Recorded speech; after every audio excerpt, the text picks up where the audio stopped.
Hello and welcome to Last Man Standing, which I thought because I am not used to going back on swing shift, I thought that I was not going to be able to do tonight, but I can. So here we is, and thank everybody for being here. Let's bring on Chris and Bill and anybody else that chooses to drop in. And thank you very much for being here. Um, we pretty much wiped out the last man standing topics talking about music earlier tonight. You know, given the two of y'all, I do believe that we can find a way to keep carrying on. We we Oh, have it's not a nothing to talk My, about. Good my night, wayward everybody. son. it's not a problem at all. You The know, the I heard a subject of song. music is never exhausted.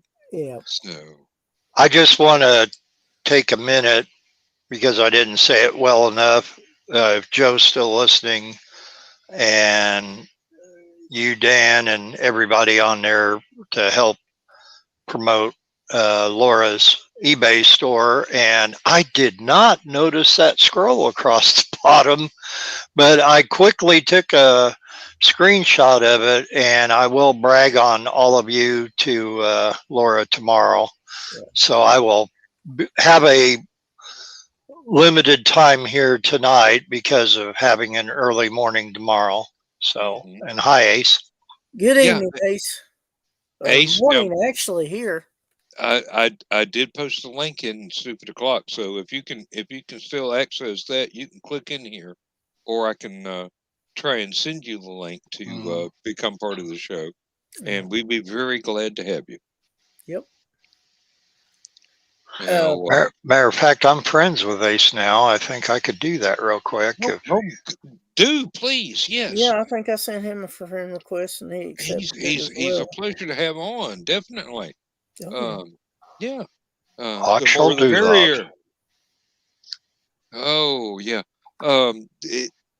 Now that was one of the things about Stupid O'clock that I really value the show for, because we cover such an eclectic field of interests that Hmm. we can sit down and have a show about music all night, and then another night have a music about obscure science fiction TV shows or whatever, and just keep right on going, and everybody's having a great time. That's the thing. Sorry, Dad, you said music again. Yeah, Yeah, well, Ace, I say I sent, music a lot, you know. yeah, Hey, Ace, nothing wrong with it. I sent you a link in Facebook Messenger if you want to join in. We'd be happy to have you. Yeah, Yep, just click on the link. click on the link. Um, I heard a song that I had not heard in ages. Just every now and then I'll see something in my news feed on Facebook and it'll be a video and then they'll show something else that I like and then the third one Hmm. will be something that I hadn't seen in a long time. Well, It um happens that way, yeah. I the third one happened to be Herb Albert's Rise. Oh, Oh yeah. And they wow. were showing a performance of him on Soul Train. Oh, Oh Lord, alive. So Whoa. if White Boys on Soul Train, they made it. Yeah. If white boys show up on Soul Train, they damn good. They done passed the test. But when it got to the guitar solo, I recognized the sound clip because it was sampled by Biggie Smalls in Hypnotize. Oh wow. Yeah. Well, So I'm people like, got that's where he got it from. yeah, really. It steals only from the best there. that's right. Yeah. And that's generally how I reference when somebody says so they sampled something. I say, yeah, they stole it all right. But Hey. another one, and I can't think of the name of it right now, but they sampled the theme music from Knight Rider. Ooh, that would be classic. Yeah. Yeah, and it was. And now I've got the earworm, but I don't have to play it. And the last thing I kind of remember Herb Albert being in the spotlight for, song wise, was he did a song with Janet Jackson called Diamonds. Mm-hmm. Yep. A very enjoyable song. Very good. Yes. Yes, indeed. And it made you wonder what he'd been up to in the meantime between the other things that had been popular enough for us to hear. Well, you know, he had that famous album cover with the gal on the whipped cream. And they actually showed a recent photo of her. Yeah, whipped cream and other delights. Yes, I've got a copy in the living room, believe me. That whipped cream had to have curdled by now, shouldn't have? I'm sure it got licked. Oh no! Oh no! That's still precious and few. Oh Lord! I'm sure the actual whipped cream got licked or wiped off, but the image was captured for posterity. Yeah. Oh well, yeah. Sorry, Ace. If you've got something that keeps you from coming on, that's fine. That's fine. Yeah. Don't worry about it. You're always welcome here. Let me know, and we will add you to the regular show link messenger thing. Yeah. Doohickey. You know, I'm not articulate. I'm just a writer. I was going to say whatchamacallit, but it'll come out. Well, I do have my senior moments. Then again, I have my junior high school moments where I remember everything. Yeah. Lord, I think I got disconnected from that link because I know it was, if you didn't send the link in or Joe did or whatever, but it was in that. And then all of a sudden it just disappeared one day. Bill, there's like 6 different group links. Yeah, so it depends on which one he happens to click on. The one that we use most of the time is the let me see here. Stupid o'clock link send. And that's only been a recent thing that Joe Dog has decided, I need just one channel instead of one every week. Yeah. Which he did for a while. Yeah. Was a new link every week, was a new channel with a different bunch of folks being the recipients. Ace, I've been up since 6:42 this Saturday morning, so I couldn't stay up for that last night or Friday night. No, is that this? Yeah. He was in the green room and you weren't? Well, yeah, I had to get up, get a haircut this morning, wedding to go to this afternoon, and a one-day book convention that I attended in between the two. I saw the posts about the wedding. Yes. I didn't know the people, but are those relatives or? Actually, Kay has been with Hallowcon for probably close to 16 years. Lord have mercy. Yep, and Nate has been 6 or 7 with us, so congratulations. They're sort of adopted family. Congratulations to both of them on their nuptials, and I hope they have a long and happy life together. Yeah, it was nice. They had a kind of a Star Wars themed wedding. The little ring bearer was wearing a Luke Skywalker costume, and the little flower girl was wearing a Princess Leia costume from A New Hope. Oh, I bet that was cute. Sweet. That is that's almost diabetically sweet. Yeah. They actually made a quilt with some fabric pieces with Star Wars stuff on it, and had it hanging behind the table where the gifts were displayed. That sounds amazing. And they had a Star Wars cake, and they had like some Halloween themed stuff. Like one of them was like a hearse with a skeleton couple in it, and Mm-hmm. various things. And they even had goodie bags where they had some Star Wars shaped treats in it, along with all the other stuff. Was the wedding cake shaped like the Death Star? And then instead of lighting the candles and blowing out the candles, you just blew up the whole cake. Half a stick of dynamite in the middle, and everybody's wearing icing. The Star Wars cake was pretty good though, and they actually had a like skeleton couple was supposed to represent man and wife. One of them was kind of done up like C-3PO, and the other one was kind of done up like R2D. Excuse me. Yeah. If you go back and look at the pictures, because I put it in an album, you can see some of the stuff. Yeah, I got to see some of them. Yeah, and it looked like a great time. It really did. It was fun. I love weddings. I hate funerals, but I love weddings. Mm. I'll go to both, but yeah. So there was no wedding crashers itinerary on my radar, but like I said, it was a nice day, and I'm glad that I was able to share in their big moment.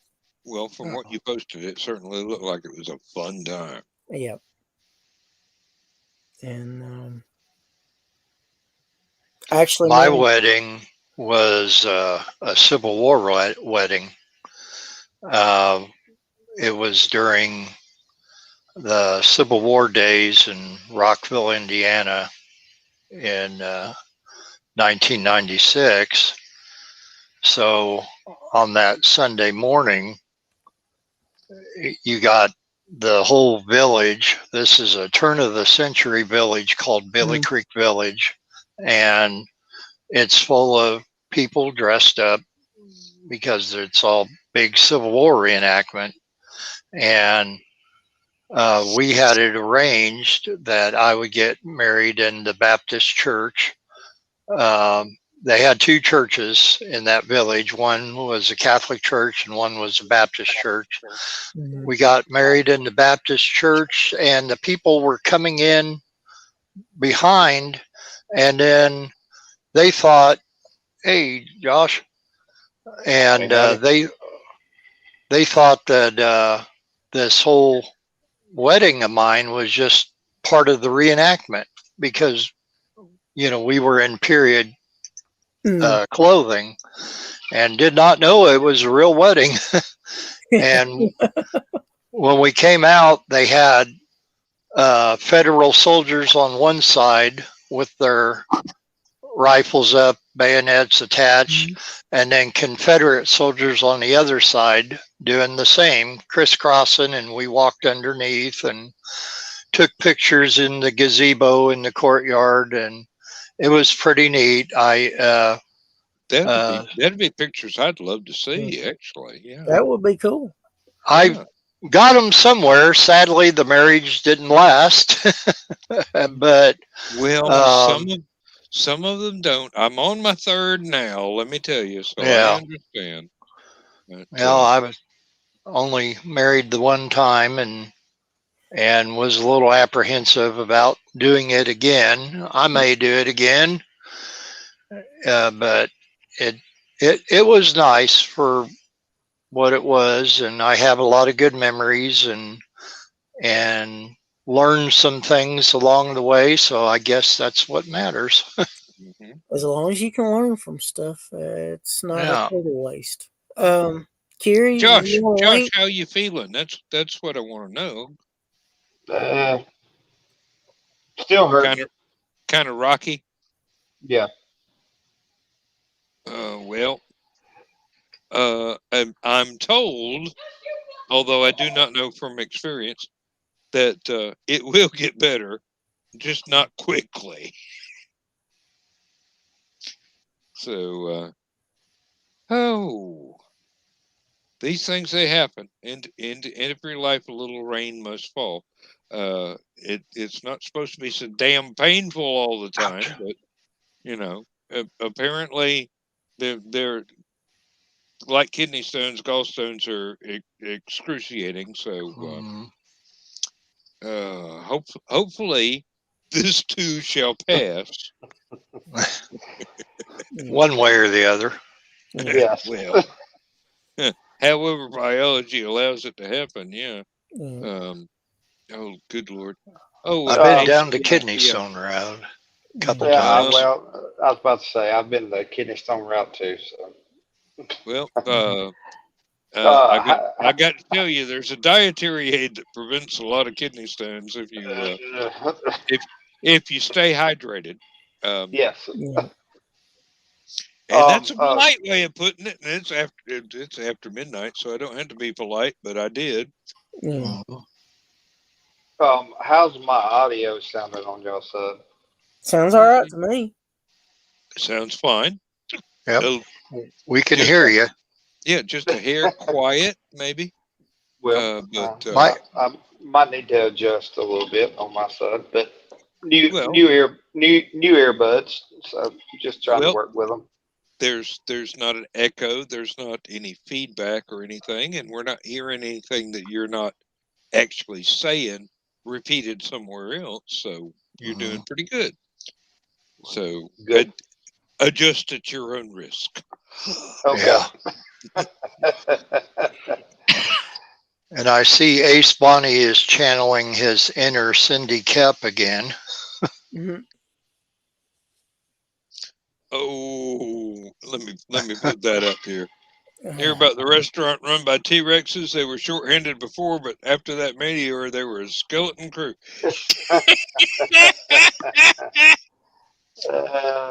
This is why we asked you to join the show, kid. Yeah. We need more smartasses. 4 isn't enough. Oh, Lord.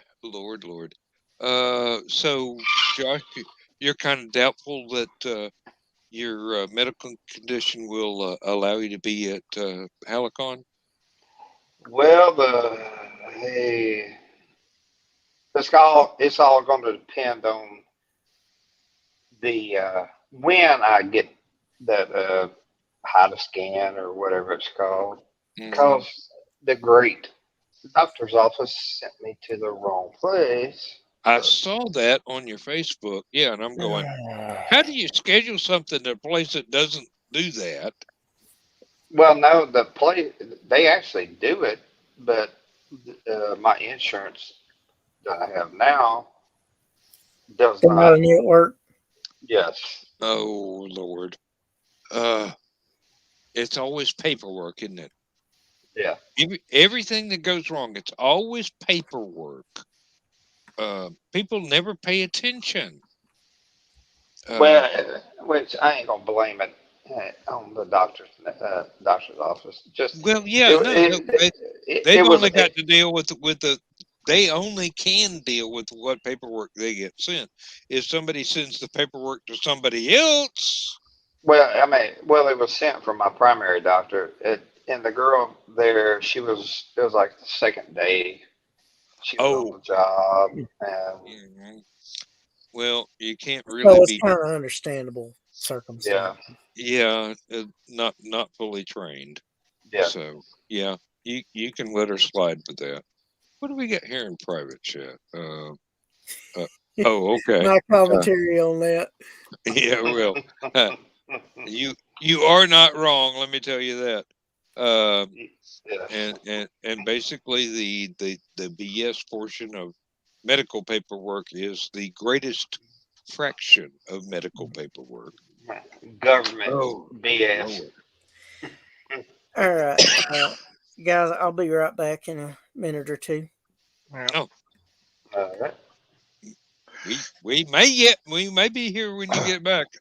Um, like Yeah, I've I'm got gonna. nothing better to do in the middle of the night. I'll wait till he gets back, and then I'm gonna have to say goodnight after that. I say got early morning tomorrow, and yes, I understand. Laura has instructed me to be ready. We're actually going to be doing a bunch of the work over at her dad's house because she said she was going to go over there and make a meatloaf for him to kind of eat on. He just kind of picks and a little bit here, eats a little bit there and that, and that's kind of his eating habits. So, well, I can understand that. for 86 years old, but he doesn't do bad. And then I made a strawberry jello no bake cheesecake today amongst everything else I was doing, and talking to Josh on Zello, trying to go to Walmart in Urbana to pick up some detail brushes, and could not find my magnifying glass, so I had to buy a new magnifying glass to look things up on the, because all that writing on the bottom of those Hot Wheels are so teeny tiny. You have to do that too. Every time I have to go look for a tool, it's like, I don't know where I put it. It's either in this toolbox or that toolbox or one of the 15 toolboxes elsewhere. And all of a sudden I've got to go buy something brand new that I know I've got at least 3 of already. Good Lord. If I could remember where I put stuff, or if I could remember exactly what toolbox I put stuff that's supposed to be put away, I'd be doing really, really great. Good Lord. And cheesecake? You bastard. Hey, I want to tell you what I made. Sunday morning pancakes. I look at your post and I go,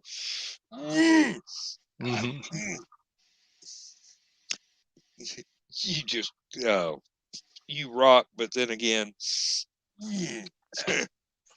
well, I won't be getting any Sunday morning pancakes tomorrow because of how early I got to leave. I'll probably get I might have enough time for a cup of coffee and a bowl of grits, and that might be it. But no, I made that cheesecake this morning, and it's been sitting in my refrigerator all day and all night. And every time I open up that refrigerator door, there it is. And I know better not to touch it until tomorrow. But man, is that a temptation? Oh, geez. Tell me about it. And I haven't made one, let alone eaten one, for probably a year and a half, maybe 2 years. So, yeah, I'm ready. Lindsay's talking about her Christmas cake, which is a deluxe production that takes months. And it is basically a what is that stuff she makes me buy? It's a brandy soaked fruitcake with special icing on it. And it's like, by the time she's done with it, this thing is like 90 proof. And woo! I love taking a slice of that to work because I know I'm going to have a good day after lunchtime. I bet.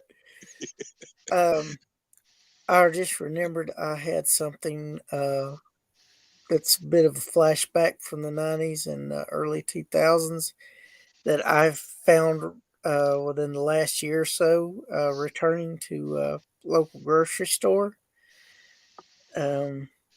Remember this stuff here? Clearly Canadian. Oh, yeah. Yeah.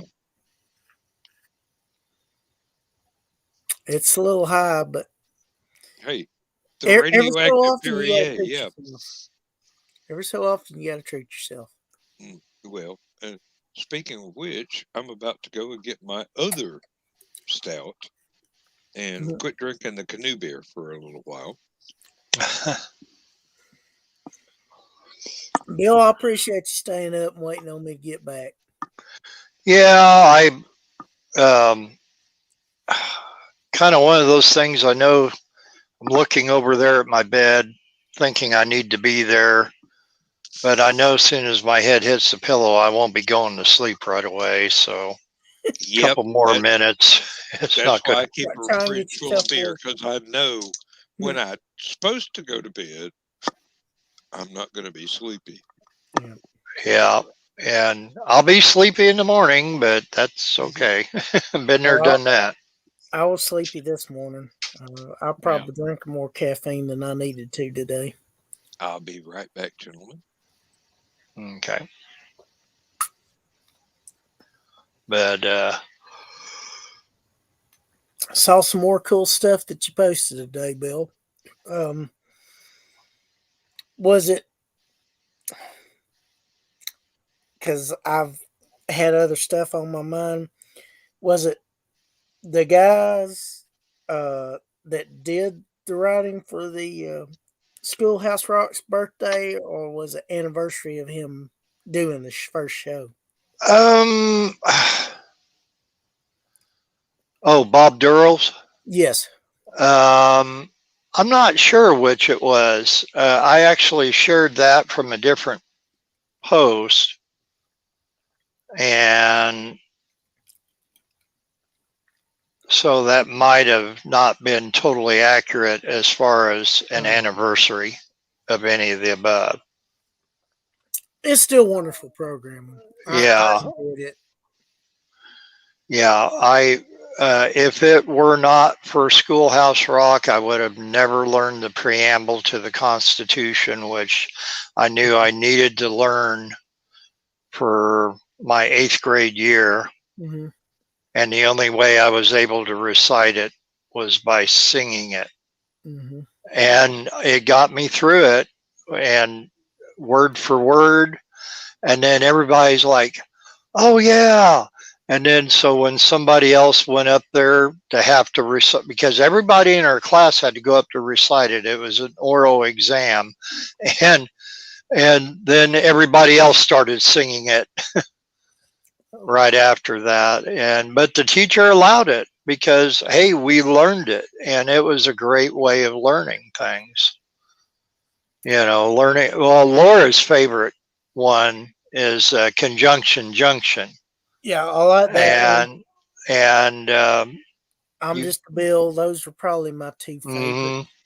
Oh yeah, I used to get teased a lot for I'm just a Bill, and I had a T-shirt at one time. I still have a Schoolhouse Rock T-shirt of actually all of them. It says "Knowledge is power" across the bottom of it. But yeah, I totally.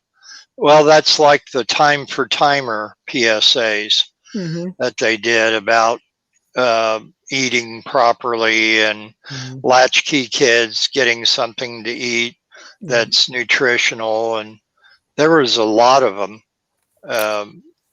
One called Don't Drown Your Food, talking about people who use excessive amounts of spices and things, condiments and that. Yeah. And do you remember the show that used to have the guy that had the suit that had all the anatomy underneath? Oh yeah. Mm-hmm. That was underneath the skin. Yeah. It was from the 80s. Trying to think of what his name is right now. I didn't Excuse me. Didn't watch it that much, but yeah, he basically wore a bodysuit that looked like the anatomy of a human male. Yeah. Yeah, underneath the skin. Yeah, okay. Now I know what you're talking about.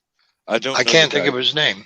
I can't think of his name either, but it was basically it was based on the Visible Man model that kids were able to build, and he did it on an educational TV show where he's jumping around in this bodysuit, and it was basically they try to give tips on how to take care of your body, and Mhm. Yeah, on that.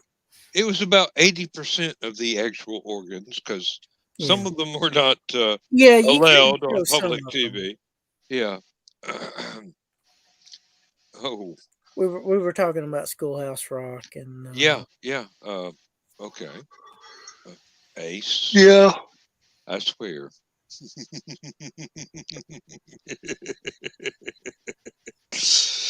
Cheesecake God creates cheesecake God while stuffing his face in front of the angels. Oh, wow, this is so great. Angel, don't you think you should be sharing that? Why? I'm that God. that's why the angels created angel food cake. Yeah. Exactly. It probably could be why Satan rebelled. I didn't get none of the damn cheesecake. Oh, we got Yeah, devil's food cake for you. yeah. Hey, yeah, well. He created that out of spite. Yeah. Oh, and he created German chocolate cake out of revenge because he knew I'd stuff myself with it for the rest of my Oh life. yeah. It's good Oh, stuff. Lord. Oh, coconut and caramel and ooh. Did you see what I posted? Somebody stop me. I'm going to get off of here not because I need to go to bed, but because I'm going to go raid the refrigerator. Yeah, well, be if you be ever make taking a cheesecake tomorrow, and Laura's going to say, "What's that piece missing out of there for?" That was yours, but I ate it last night. Yeah. oh, Bill, you don't need to go. You don't need to go to the city diner then. Oh, Oh, their desserts are. Ooh. You'll be see, we stuck. used to have Rich's family restaurant used to have somebody make homemade desserts that were out of this world, like I'm sure your city diner is. Mhm. And then a couple years ago, they had turned around and up and decided to go with a distributor that could get things that were already made sent to them cheaper Yeah. so they could have a better profit. And needless to say, I eat as good as their food is. I Mhm. eat no desserts there anymore because they're worse than store Yeah. bought. If you can't do better than what you can get in a vending machine, don't try. And Bill, as much as you love pancakes, if Hmm? you ever make it down for Hallowcon, there is an IHOP one exit below. Mm. So Chris, you and I are going There's to a have Cracker Barrel. I'd be happy with that. you and I are going to have to talk about Hallowcon because this will be my first one, and I do not have the slightest idea what to expect. Yeah. And I would greatly appreciate I a will few be minutes happy warning. to So answer any question that I can answer for you. Yeah. And And before you start, I'm going to go ahead and say goodnight to you guys because all kidding aside, I do need to get out and yeah, I have a couple things to do before I can go over there to that bed.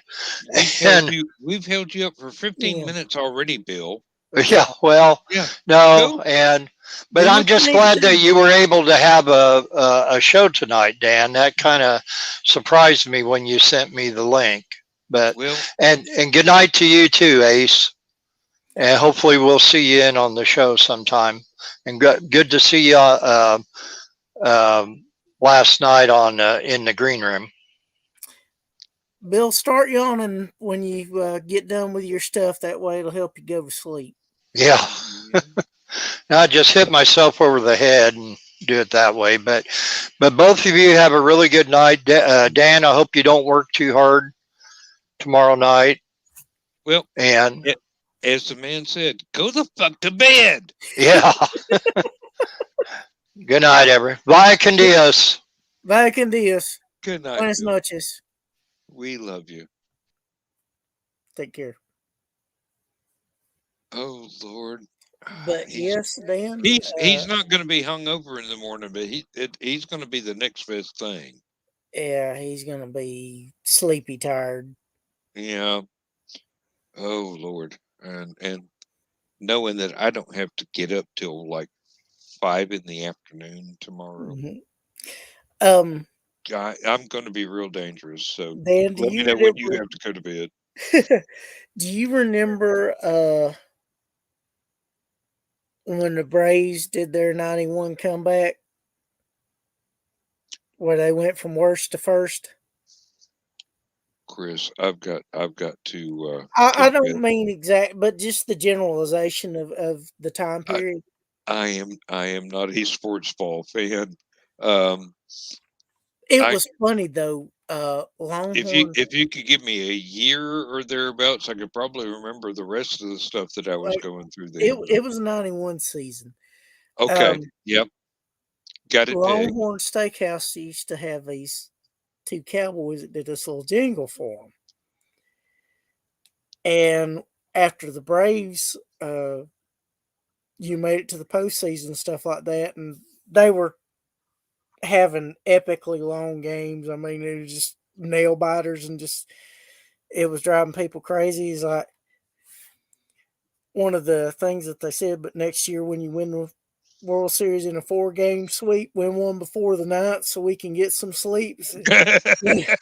One of them said, "Man, I was tired." Yeah, but was you tired, or was you sleepy tired? He said, "Well, some nights I was tired, and some nights I was sleepy tired."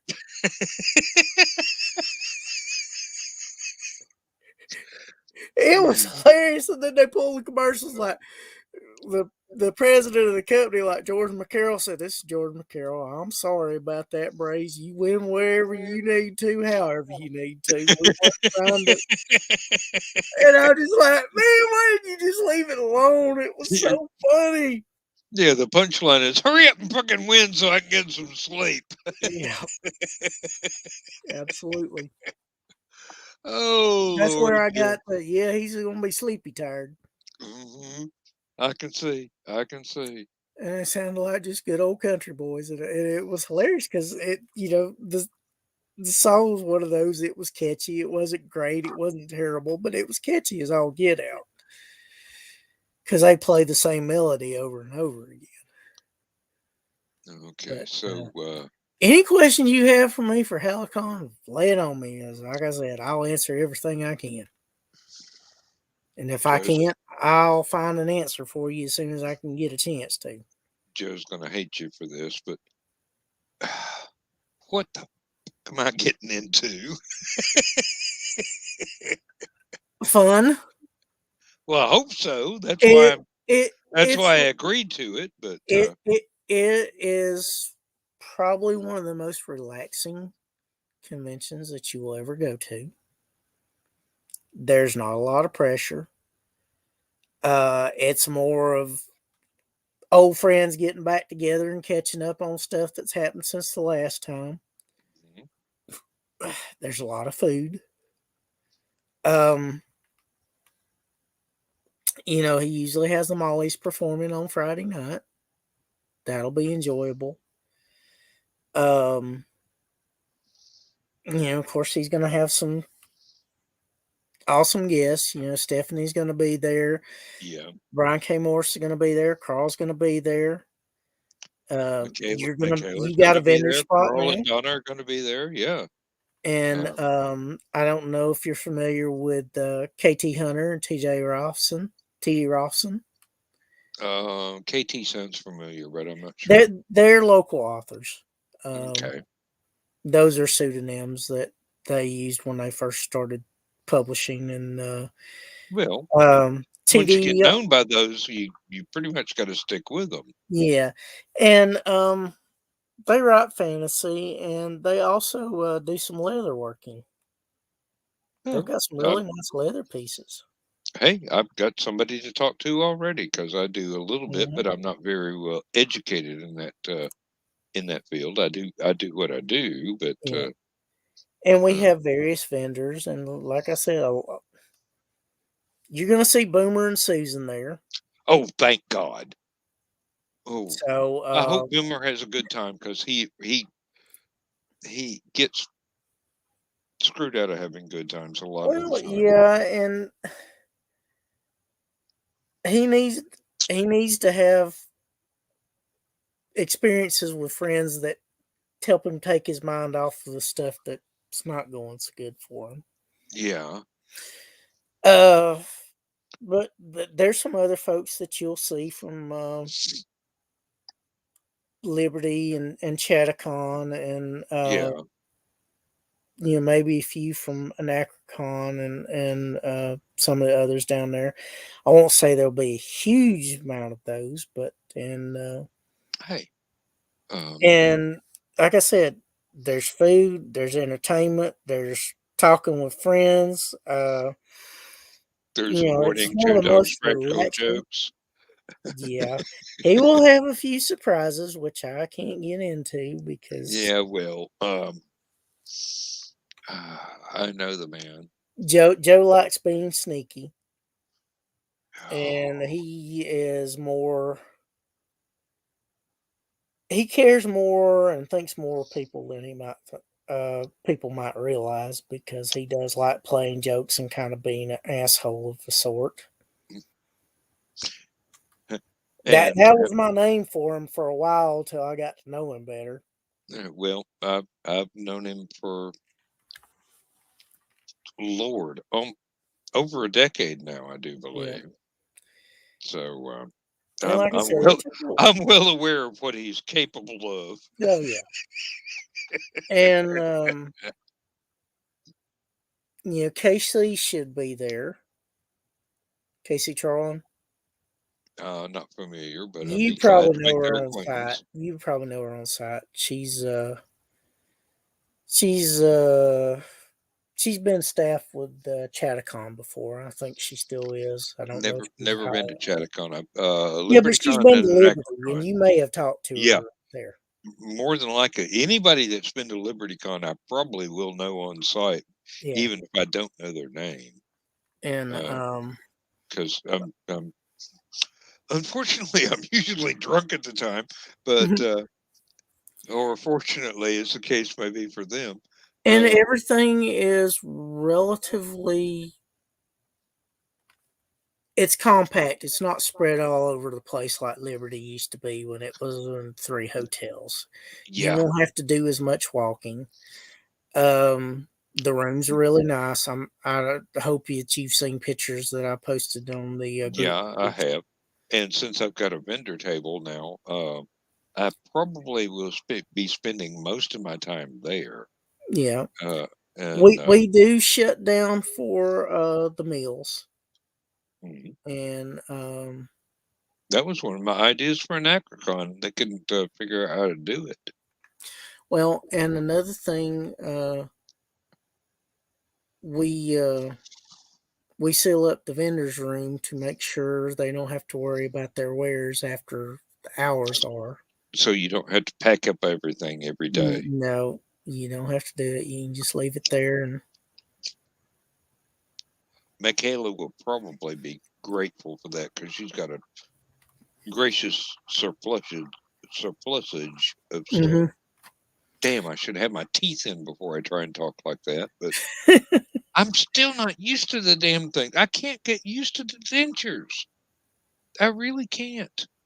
And Joe Dog is trying to talk me into going out to all these restaurants. So I'm going, dude, I'm only going to be able to eat stuff that's like chili or tomato soup or something.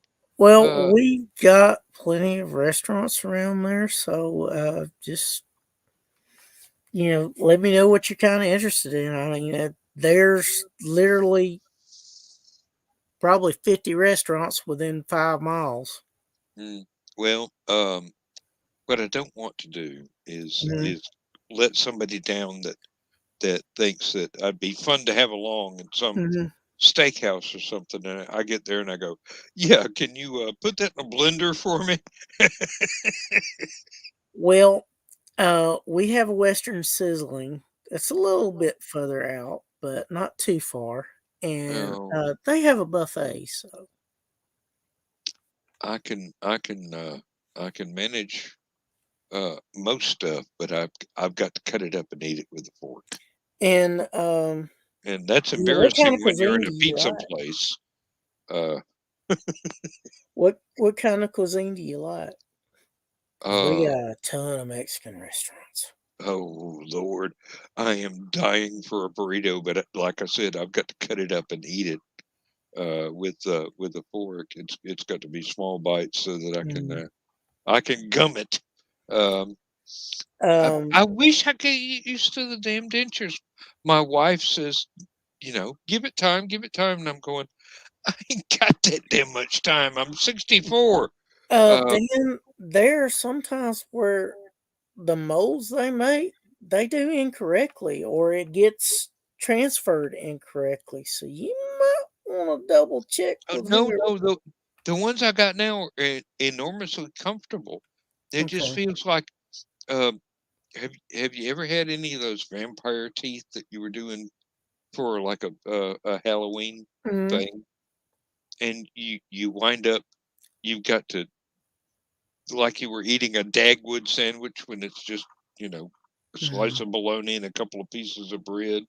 mm, That's the way I feel. I can keep them mm, anchored with mm, the polydent and stuff like that, mm, but it's I'm having to learn how to eat all over again with them, and mm. it's a challenge.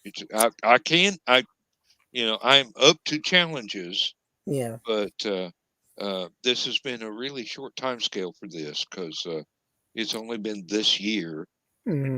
that every, everything's gone, and now I'm having to get used to the plastic. Well, So it also, like I said, it depends on what you're interested in. But there's a Five Guys nearby. I Marco's Pizza.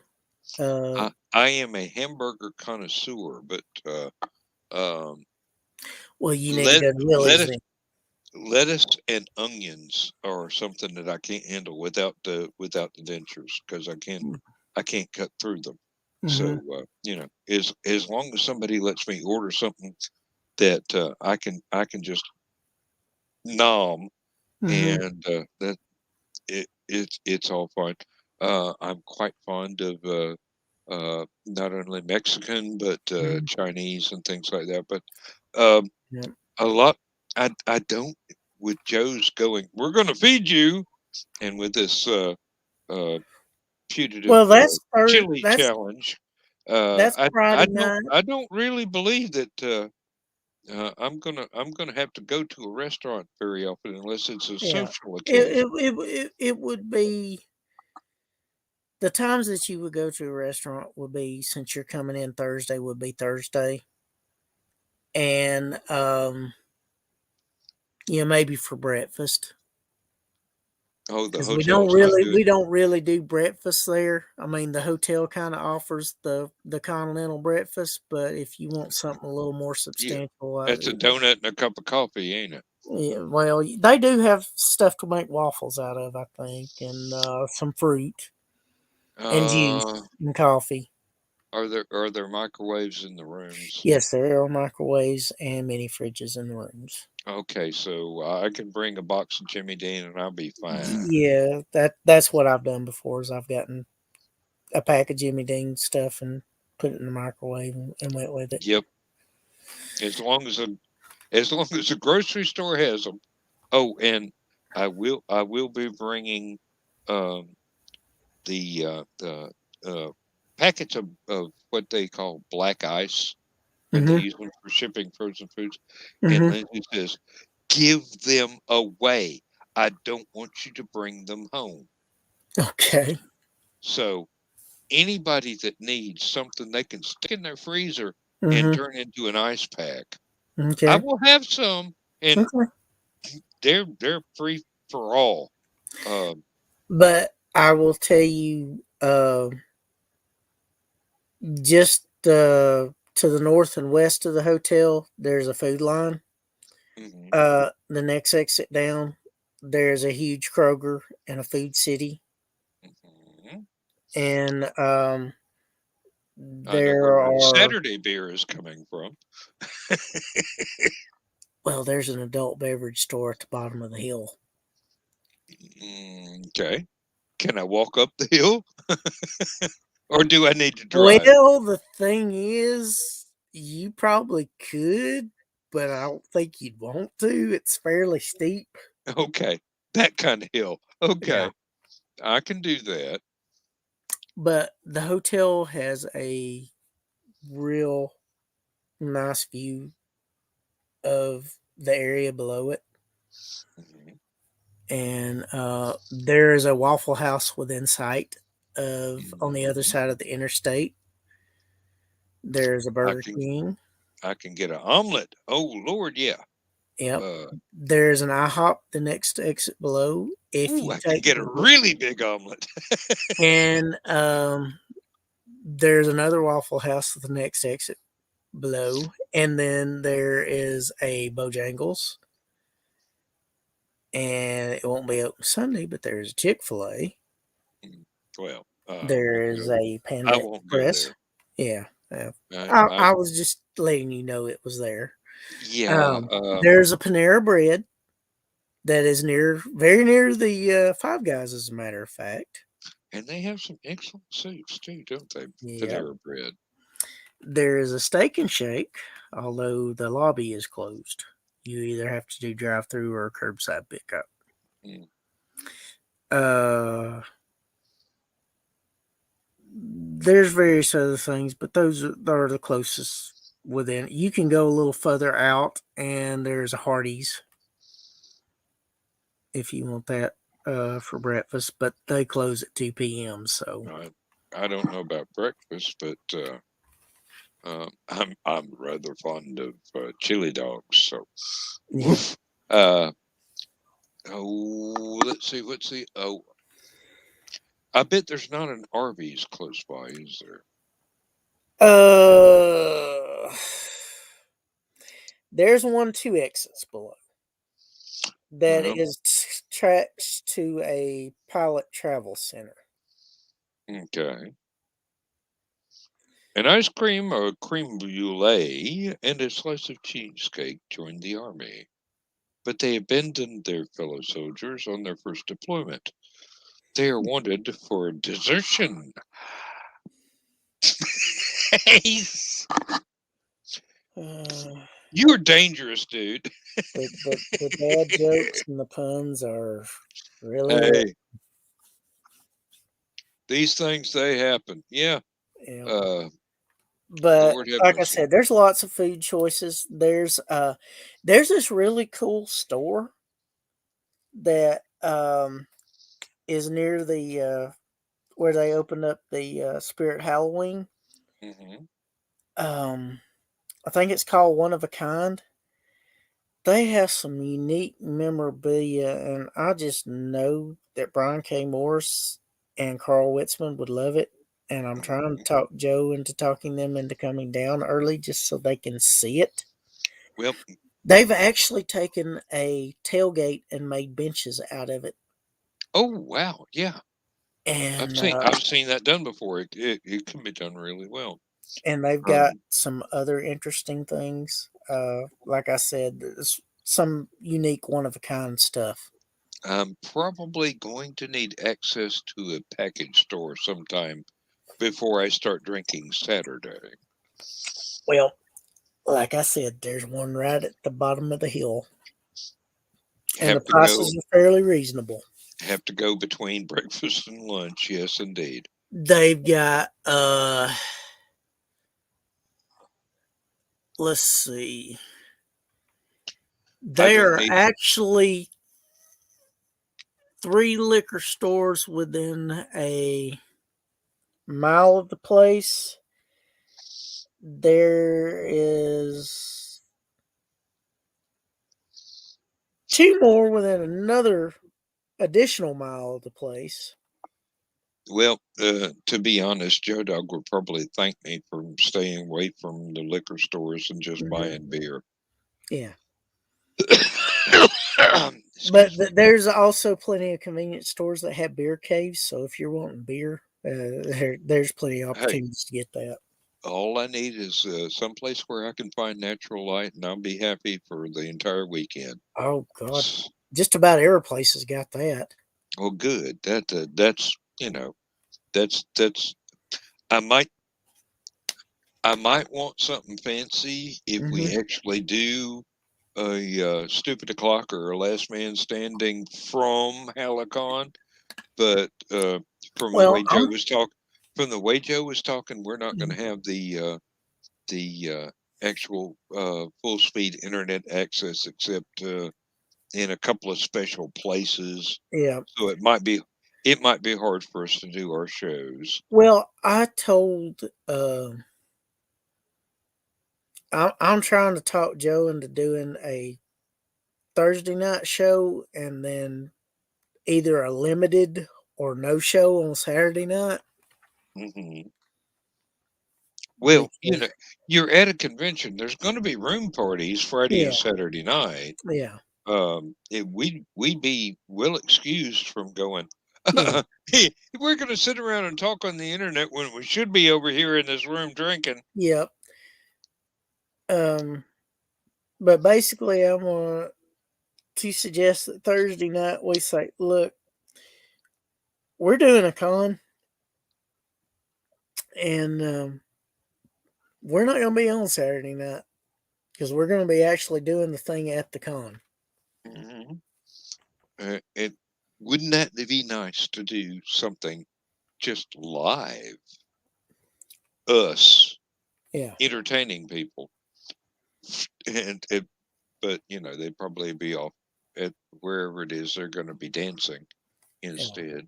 Well, like I said, not everything's finalized tonight, so that or at this point, so it still adds a little bit to the mystery and suspense. But as far as pressure on you, it's not like a Anacrocon or Liberty or something like that where you got to do this panel and you got to do this, and it's more like Yep.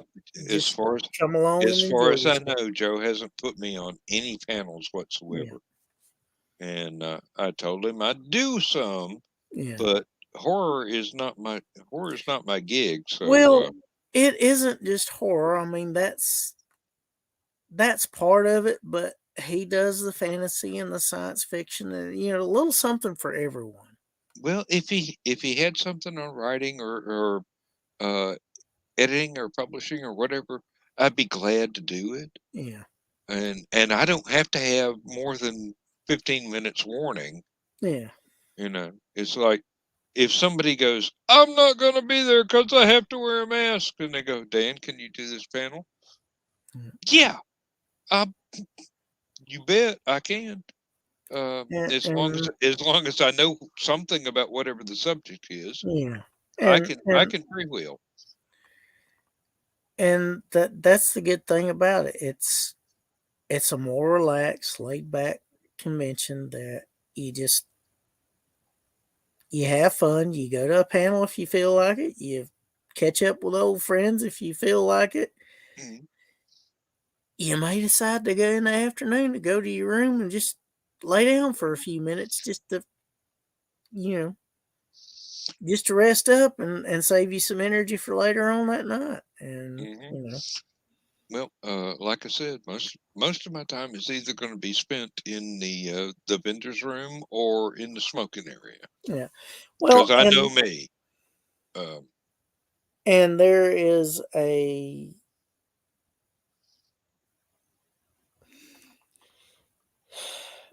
I know of at least 3 room parties. Um, I don't. There may be more. I don't know, but there's 3 of them I know. Um, Crystal, one of our longtime congoers, mhm. her and some friends are wanting to do a goddess party where they kind of dress up as goddesses with togas or some type similar costumes, and they Sir, won't. you interest me strangely. And then Bob is probably going to do a party where he promotes Outside Con. Hmm. And KC's probably going to do a Chattacon promotion. Okay. Yeah, that's That sounds like the stuff that I run into at LibertyCon. Yeah, Yeah. well, there'll be some familiarity, but like I said, there's no reason for you to panic or worry, or it's Oh, going to be I'm fun. not panicked or worried. I just don't want to disappoint anybody. You're not going to disappoint anybody. We're just a bunch of friends hanging out. I mean, Well, when it comes right down to it. that's what I'm best at. I mean, you give me a con that's like Stupid O'Clock or Mhm. Last Man Standing, and I can I can uh, I can don It's the real similar. aspect and fire up the avatar, and everything is going to be It, great. any subject can come up. You've got some Doctor Who fans there. You've got Star Wars fans there. You've got Star Trek fans there. You've got horror fans there. You got people dressing up in costumes that just want to dress up and have fun and enjoy Halloween. I mean, that's what it's about. I mean, it's about having fun. And usually there's not a whole lot of BS or drama. Yeah, drama free is one of the things that I would really love to experience. Um, there have been too many times, too Hmm. many cases in my life where drama reared its ugly head and things got less than fun. Yeah. And you know, I'm not going to say it's going to be totally drama. There might be a little drama, but it's not like major drama that's dragging everybody down. hey, if it's low key drama, I can walk away. Yeah. I most of the time drama doesn't have anything to do with me. Yeah. I just have So, to be there as support staff. yeah. But like I said, it's pretty relaxed. I mean, I Hey, I really if anybody really needs a shrink, Carl will be there. yeah. If Nick could come, they'd really have access to somebody that could analyze their situation. Like, hey, you need to do this, you need to do that, and if I was you, I'd do this as well. And then while you're at it, take care of this.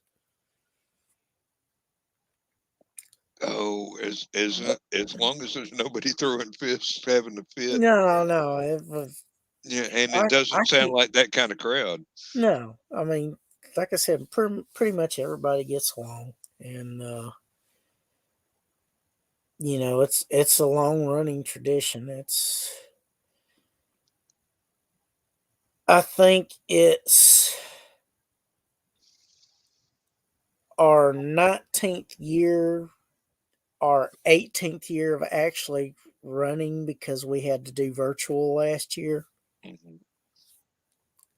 Um, No, I will be packing my very fanciest blank black bandanas for things. mhm, Yeah.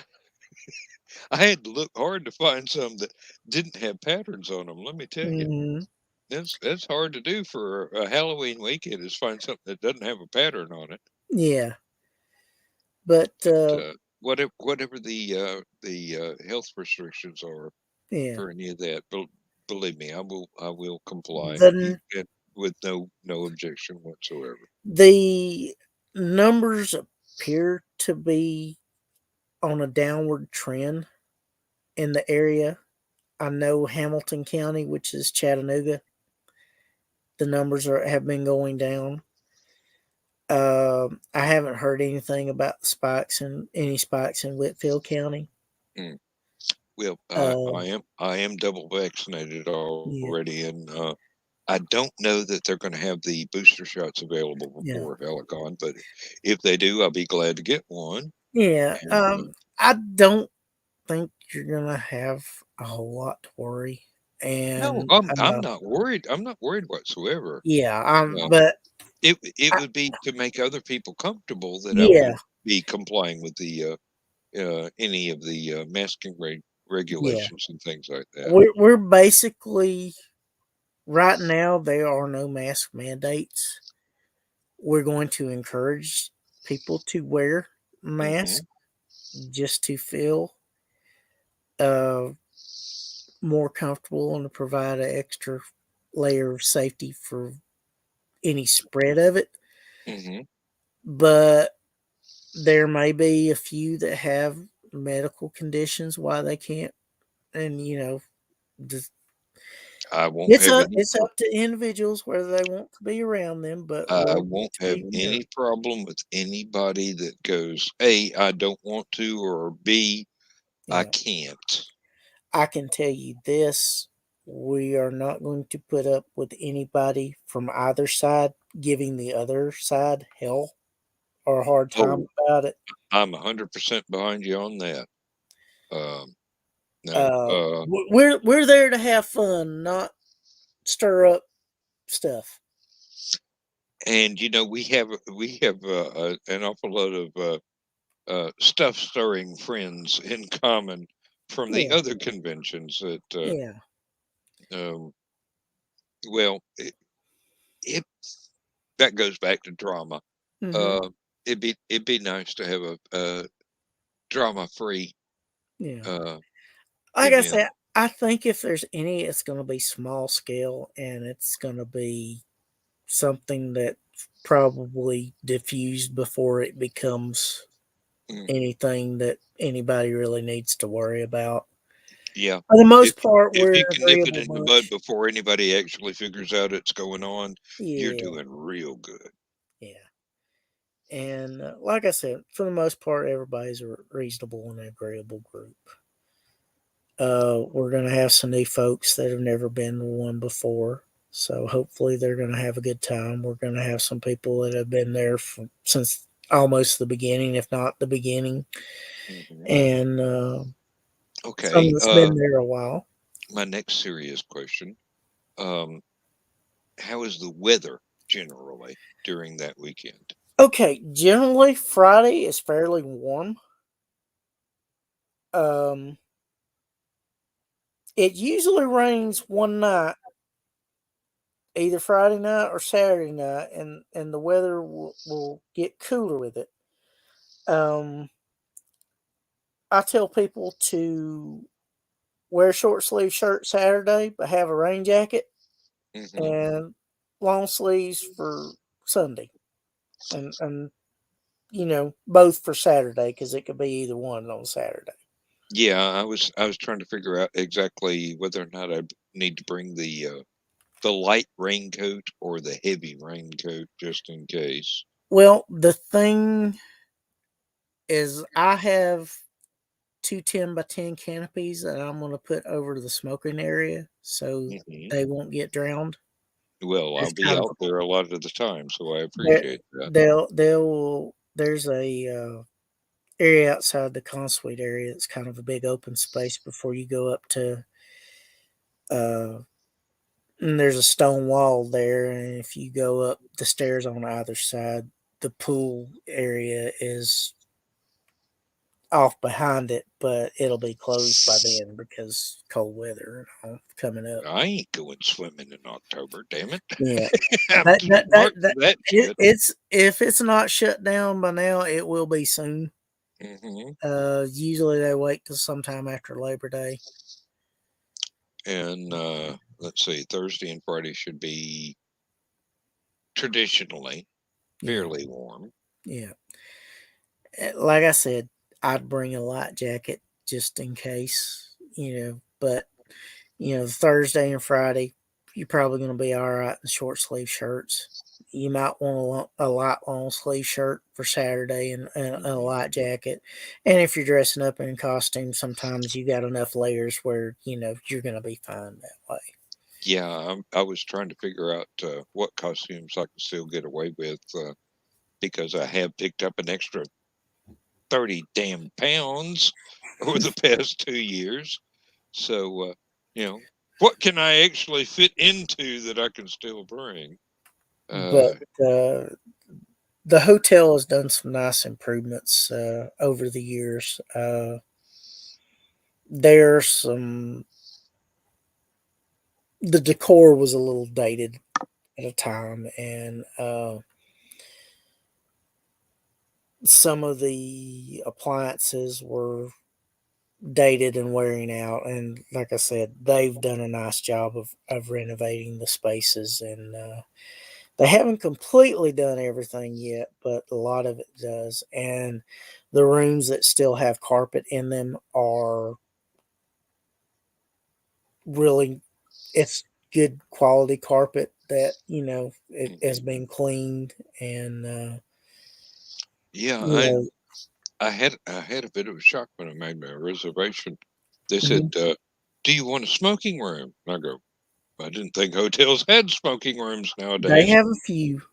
Yeah, well, I told them, "Well, yeah, if you have one, put me in one." But I did that's kind of not stylish these days. Yeah, So well, it's it's an older hotel, but like I said, they've done a nice job of making improvements over the years, and people that have been there for a long time have actually bragged on them for the stuff that they've done to improve the well, hotel. if I show up and it's a non-smoking room, I have no problem with going out to wherever the smoking area is. Uh, You got a I'm. smoking room. Hmm? You got a smoking room. I I, made sure of it. oh well, thank you. Thank you very much.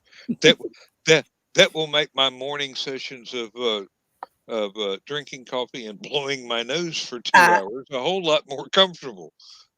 I actually took care of that after the wedding today. You are an angel, I swear.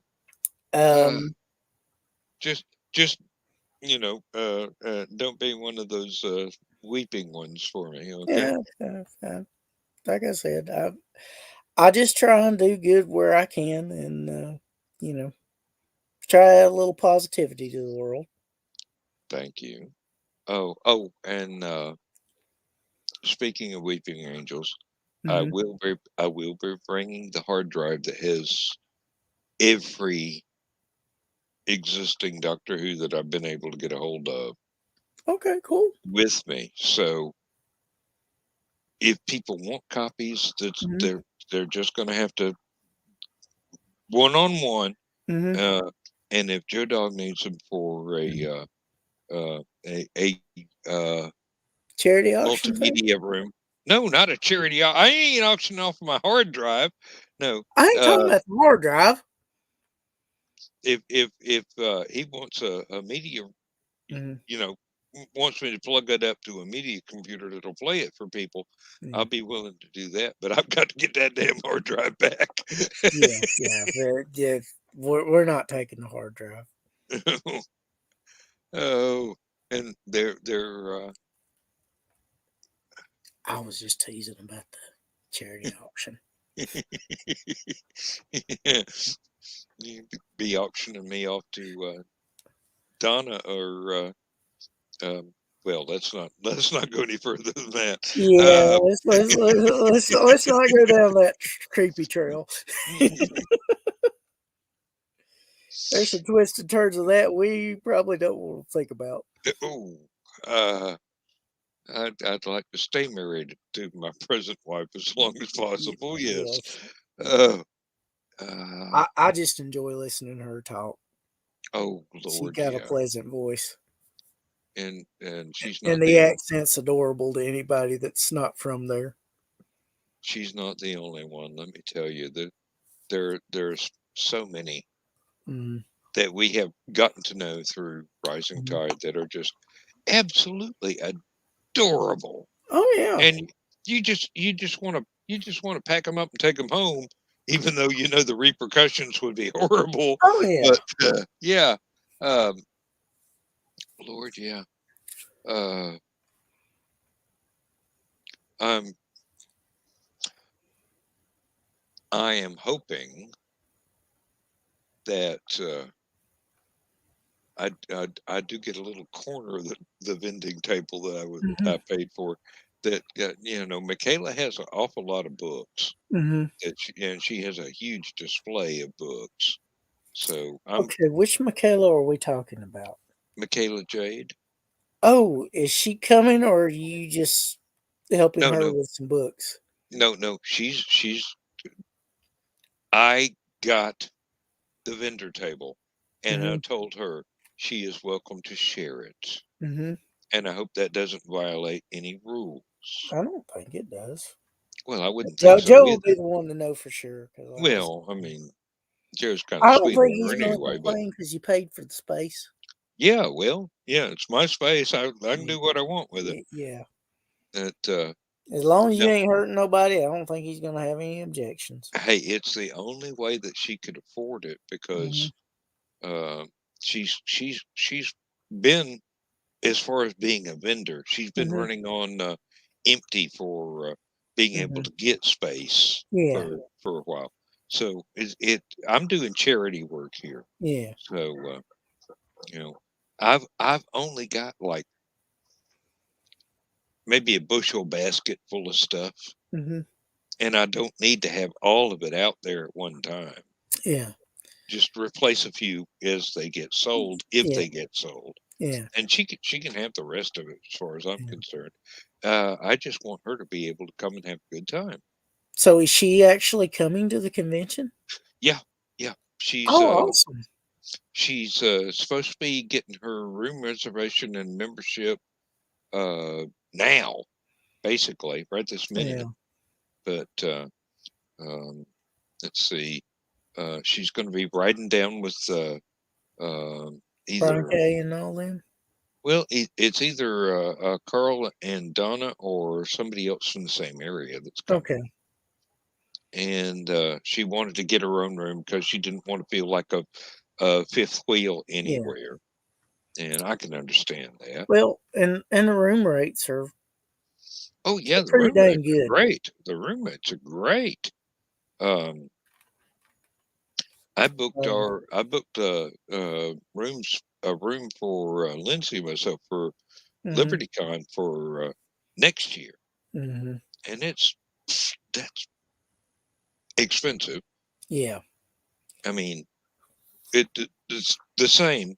I mean, I know I'm only one person, but Mhm. I've got a room with twin beds, Yeah. even though I only need one. They didn't have a single bed Yeah. for Hallowcon, but the we get a 2-person room Mm-hmm. for LibertyCon, and it's twice as much as what Hallowcon is. Yeah. So Yeah. don't tell my wife. Yeah. I can afford it. I've I've had this steady job for a couple of years now. Well, like I said, we've done our best to try and make it as good of a value for anybody attending as possible. Joe was tickled when I am the hotel liaison for the group, so I'm kind of responsible for trying to get the contract arrangements made and Mhm. helping out with room assignments. Well, So, I'll tell you, Michaela may not be as quick on the draw as she needs to be. mm-hmm. So any assistance you can give her, Mm-hmm. I'd be infernally grateful. Okay. Well, the main thing she needs to do is she needs to call the hotel and tell her that she's with Hallowcon. Well, that's up to her. I have absolutely no control or knowledge of what she's doing and when. I'm But just saying this is the first time she's ever been there, so yeah, she might screw something up well, accidentally.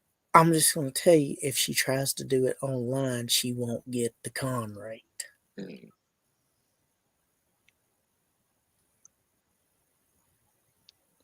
because they try and give us first crack at all the rooms. Mm-hmm. Yep. Matter of fact, I was surprised that there was no online booking, and then I called them up, and they go, "Oh yeah, if you tried to do it online, you wouldn't have get this." Yeah. So, yep. See, that's the reason why you have to call, because they can't make that arrangement online, because everybody would be trying to get the rooms and get the thing booked up before we could. Mm-hmm. That's actually a courtesy that they do for us and our attendees. And it sounds wonderful. Yeah, you got a nice relationship with the hotel there. Yeah, they've got some good people there, and we appreciate anybody giving them a good review after they've left the hotel. We don't want them to do that at the hotel, so corporate thinks that the hotel put them up to it. Mm-hmm. I understand. Yeah, I usually do things like that after I get home. Yeah, and because they want people to think about, like, I had a really good experience there. I want to brag on them. They need to be given some kudos. Yeah, really. And I have been very lucky. I've never gone to a convention that didn't earn Yeah, all kinds of praise. yeah. I have heard of several Mm-hmm. that people were not extraordinarily happy with, but Yeah, personally, I have never been to one that was not just the most reasonable, yeah. fantastic experience that I've ever been in. So, The problem that Liberty has is there's not really many hotels capable of handling. 1,000 people. Yeah. Yeah, and um, the unfortunate thing about the Marriott, and the fortunate thing about it is, fortunate thing is it's big enough to handle that capacity and then some, and has the exhibition space and the rooms for panels and whatnot, and the art show and everything that they do. Yeah.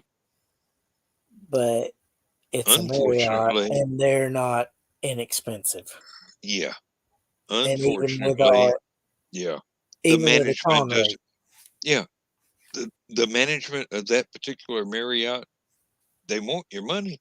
They Hmm. just don't want you to show up.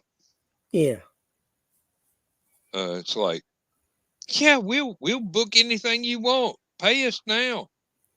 Just yeah, we don't want you, yeah. you freaks.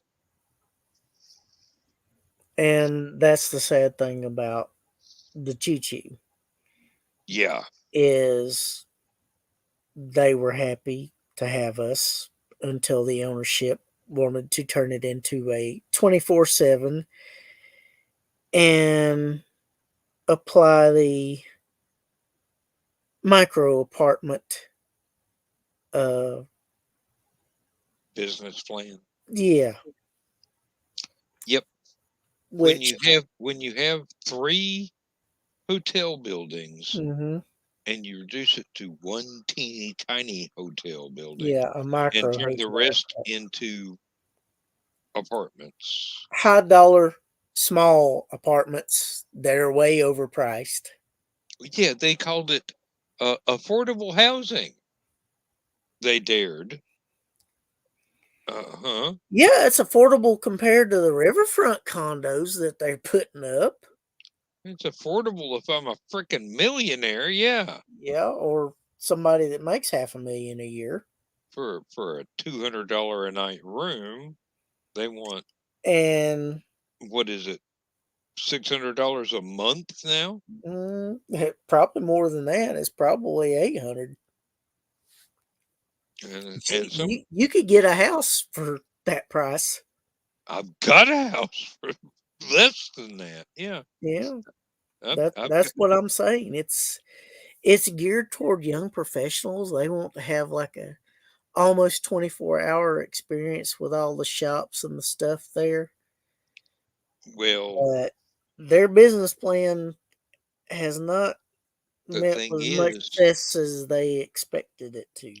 they closed down all of the really good shops Hmm.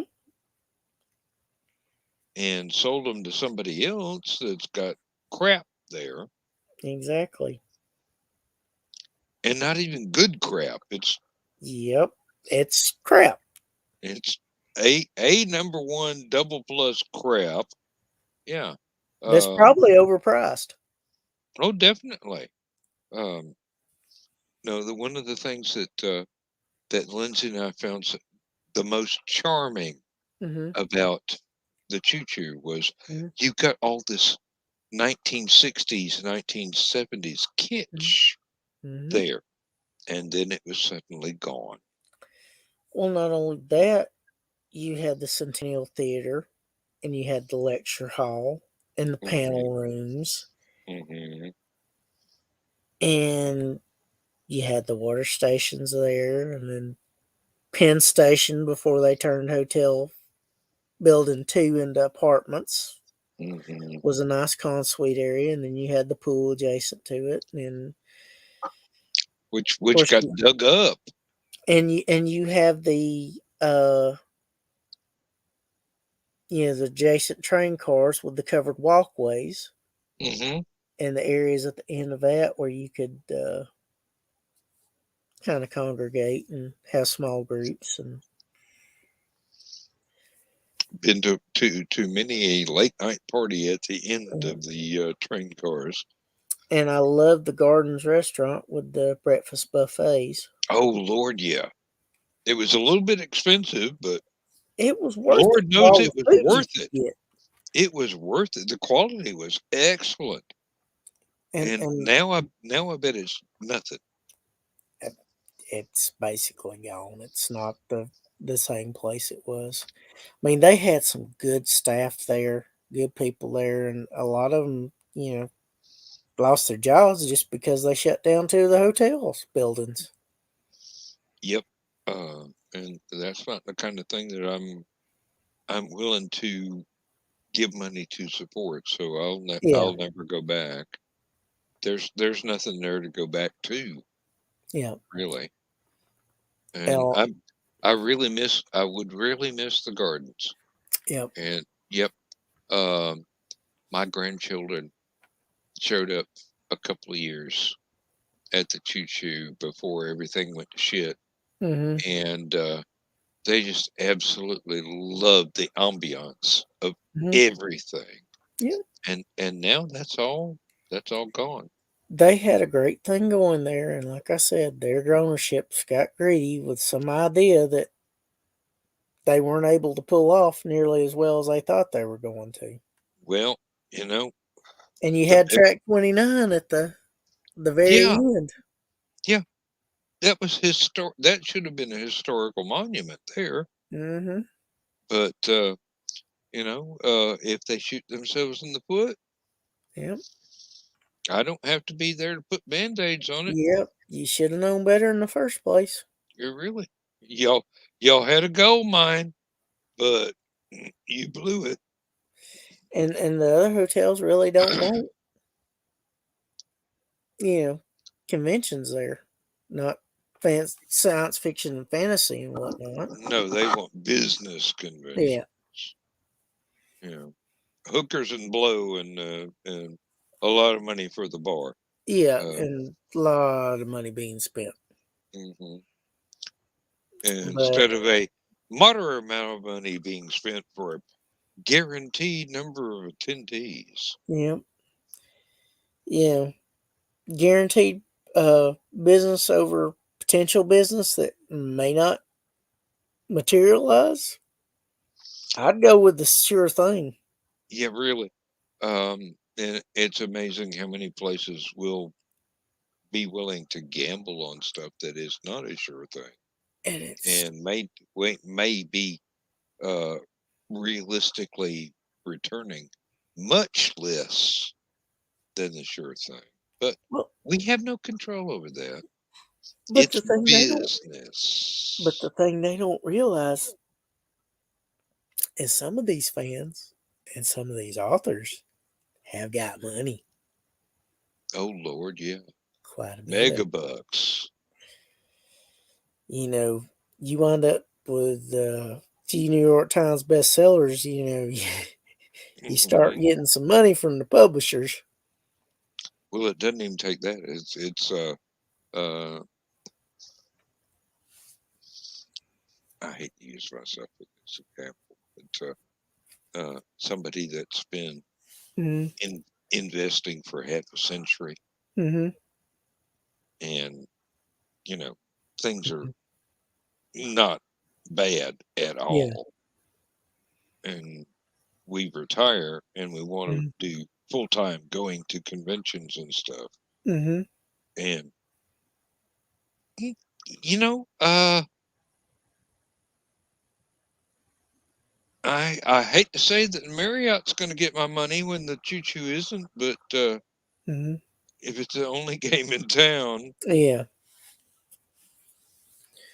Well, the thing is, Chattacon got lucky. They changed hotels a year or two ago, and they've been fairly well received. Whereas they were at the Chattanoogan, and they weren't as, shall we say, thrilled with the convention and its attendees. mm-hmm. Yep.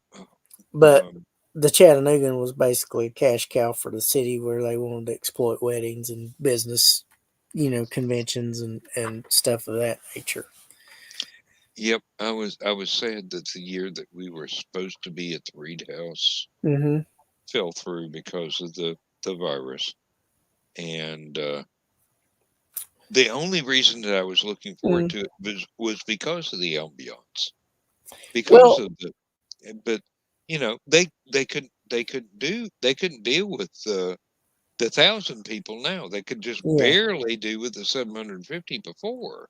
yeah. The problem with the Reed House too is it's not really well designed No, for there's the crowd.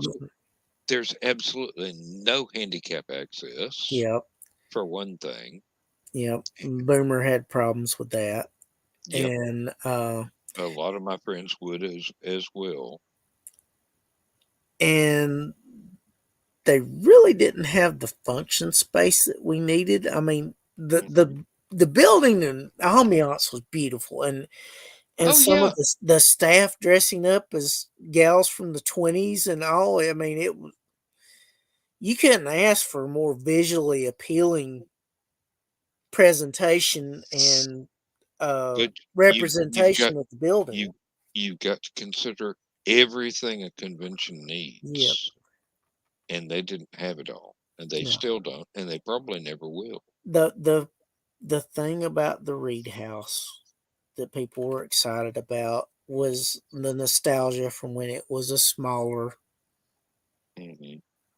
smaller amount of attendees, and you really got a chance to. That's the great thing about Hallowcon. It's not a huge convention, so you get a chance to really interact and get to know the people that are there, I'm the looking forward to vendors, it. the Really, authors, and the attendees. I'm looking forward to it. The best thing about going to conventions is meeting people that you never met before, Yeah, and finding some connection that y'all. yeah, something that will as a writer, something Mhm, that will tempt them mhm, to explore what I do. yep. And then the other thing is so many friends. Well, not only that, also sharing fandoms Yeah, and like it's like you and me talking about music. Well, yeah, I know about that, and then well, like, well, yeah. what about Have you this? heard? Well, Have I you heard didn't about know this that. one? Yeah, yeah. And it's cool because you connect with somebody, and And you that's the real reason for doing it. yeah, I mean, it's not about going to sell a bucket load of books. mhm. I mean, if It's you a do that, it's great, but it's not yeah. the only reason. You go there to have social interaction. That's the thing that The sucked thing about is, COVID. No interaction in if you go person. there and you don't sell a bucket Mhm, load of books, but you still have a great time and you meet people, mhm. there are future connections that will be made. Exactly. And you're laying the foundation for something down the road. Hmm.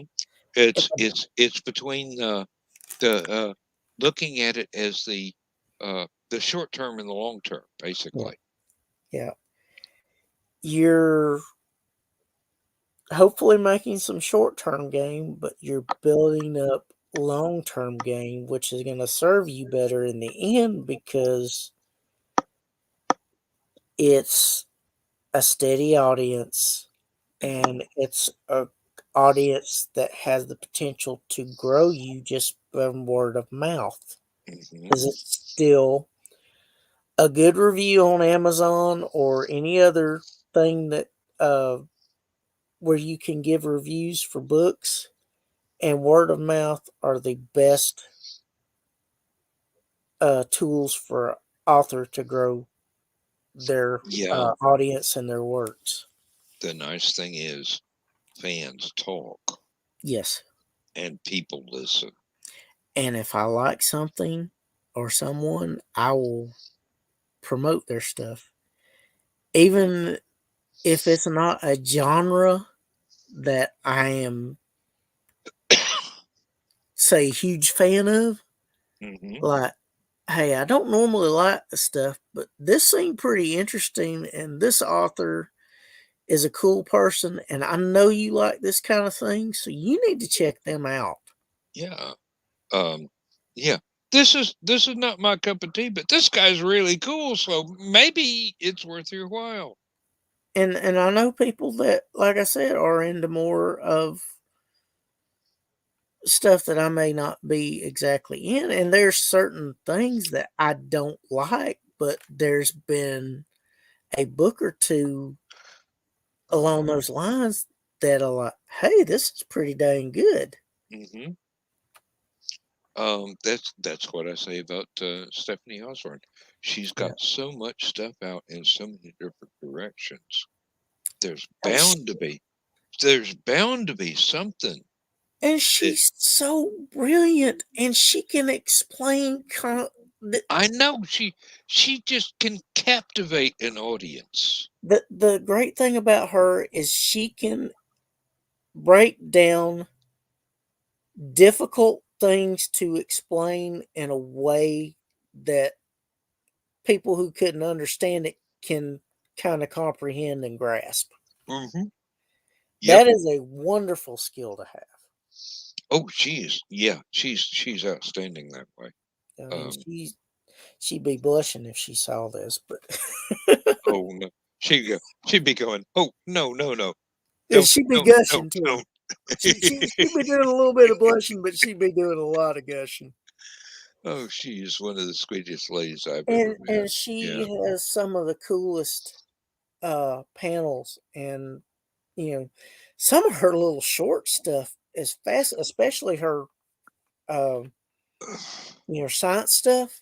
The real science stuff, yeah. Yes, I mean if you ever seen her presentation on the New Madrid fault, is absolutely fascinating.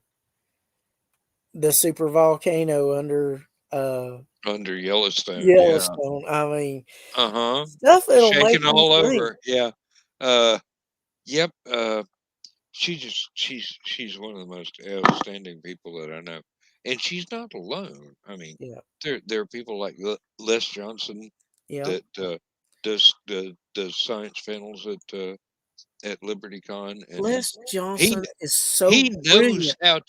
he knows how to talk to people on their level. Yeah, he is one of the most brilliant,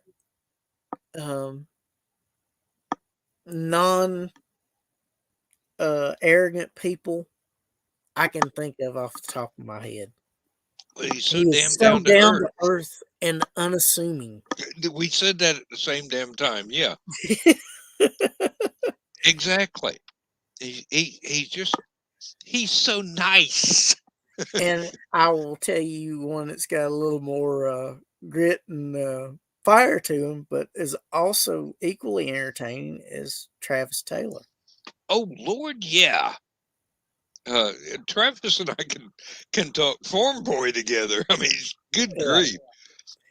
We're both rednecks, so and I tell you who I'm miss seeing at conventions, but he's brilliant too. Is Kevin Pulliam? Hmm. Yeah, But without a I'm doubt. sure he's got his hands full between his job and his farm. Yeah, I'll tell you one that might surprise you. Mm-hmm.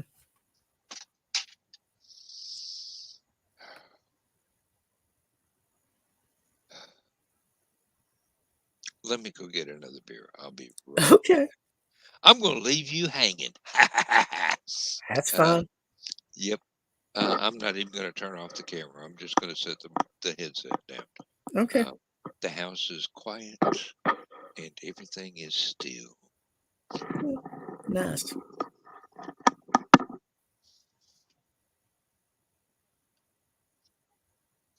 Ace, you still there? Did you pack it in?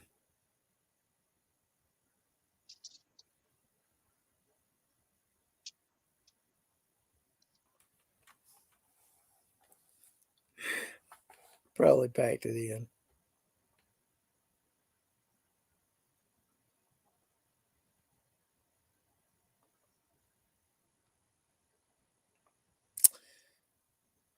Well, anybody watching, the background of Dan's green screen appears to be one of the SETI radar dishes, the search of intelligent extraterrestrial life. And it appears to be some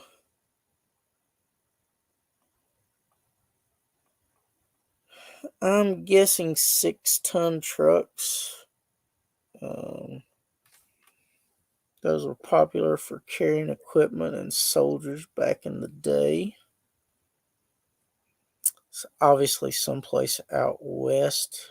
I am going to guess New Mexico, Arizona, or possibly Nevada.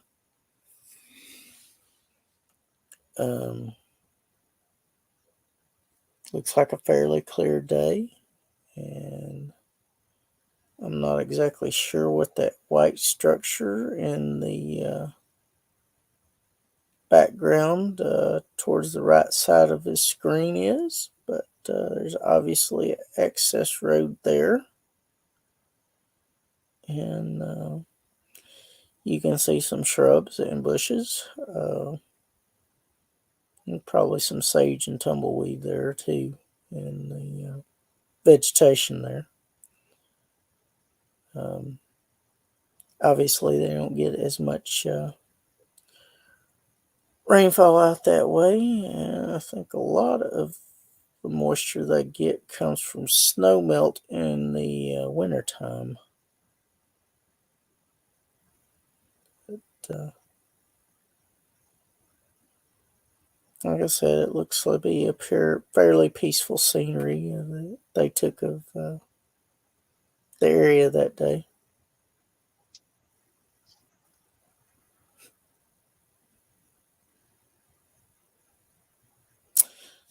Anybody watching, feel free to make a comment.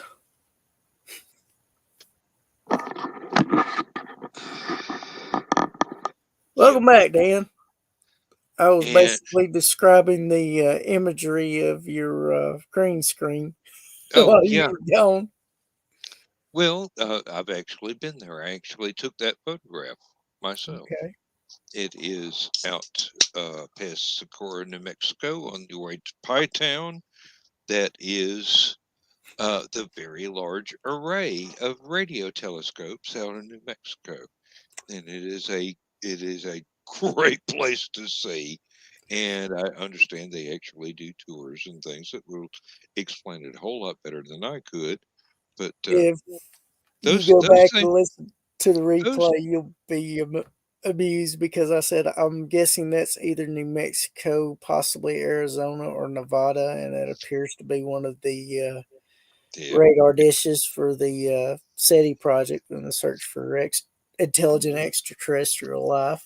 If you've ever seen Contact, then yes, you have seen those radio telescopes. I've seen pictures of it way before Contact. Well, yeah, and it is the very large array in New Mexico. And sorry about that. Oh, Got my you're elbow fine. got my elbow hung in the audio cord. My wife has sunbathed in one of those radar dishes, Oh, wow. and her family has property very, very nearby.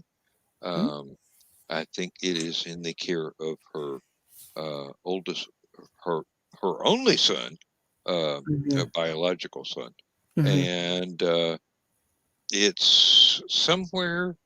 Uh, let's see. I can't recall if it was past the VLA on towards Magdalena, or if Magdalena is closer to Socorro and mhm. the VLA is in between uh, uh, Magdalena and Pie Town. Uh, I know I've been there, but uh, in Like I any said, case, yeah, it's a fun thing, and if you ever get a chance to go out there, mm, I would recommend checking into their tours and things so that they could explain things to you. But you can just do what I did and pull up mhm, on the side of the road and start taking pictures, and nobody cares. yeah, And those radar dishes are huge. they're probably used to it anyway. Oh, well, over my shoulder, you see the little corner of the thing there? Hmm. Yeah, that's about the size of a railroad car. Yeah, I couldn't quite figure out what it was, if it was a missile platform or something else. Each one of those radio dishes is on their own railroad track, Wow. and they can spread them out to accommodate different projects that they're working on. They don't all have to work on the same project at one Yeah. time. So you can have one doing one science project and Hmm. 15 more doing something else, and they can spread them out over several miles of the Cool. desert. So you get if the distance between two radio telescopes is the aperture of the one radio telescope that those Hmm. two make. So if you have one on one side of the planet and one on the other, or Hmm. if you have one in solar orbit and one on the other side, Hmm. the size of the radio telescope is the distance between the two. And geez, there's all kinds of weird and wonderful science that goes on there. Hmm. Sounds like it.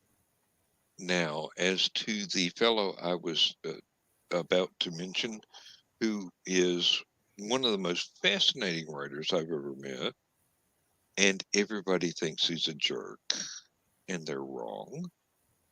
John Ringo. I had a feeling you were going to say it. I haven't found him He to be a jerk. is he is painfully shy, and he is very self-effacing unless he is on stage, and he will take over a panel and Yep. tell wonderful stories Yep. and give nobody else a chance to talk. Yep. But he, I have been privileged to witness his no shit, I was there hmm portions of the panel. hmm Some of the stuff they talked about there, which I will not go into here, was absolutely fascinating. Some of it was kind of scary, and just about and all of all it of it was damn near hilarious. unbelievable. Yeah. Hang on just a second, Dan. I'm shutting my camera off for a second. I gotta grab something. Yep, I met John at a Liberty Con, and I didn't think of a lot of him. Then the next time I met John at Liberty Con, I got to know him, Yeah. and I was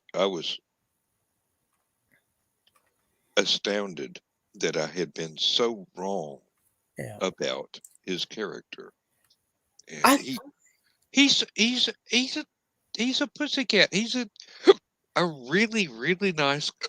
Excuse me. I think He's a stupid really and nice guy. arrogant people piss him off though, and if you Easily. light that fuse, he Mhm. will destroy you Yeah, verbally. he will come back with the. He has no problem with the thermonuclear option. And the thing about it is, I would like to be able to talk to him, but most of the time he's got such a big entourage around him, you can't get to him. It's not so much an entourage; it's an audience. Yeah. Because he tells those fascinating Oh stories, yeah. and the ones that he tells when he's not on stage are even more fascinating than the ones that he thinks of to tell on stage. But But I love his writing.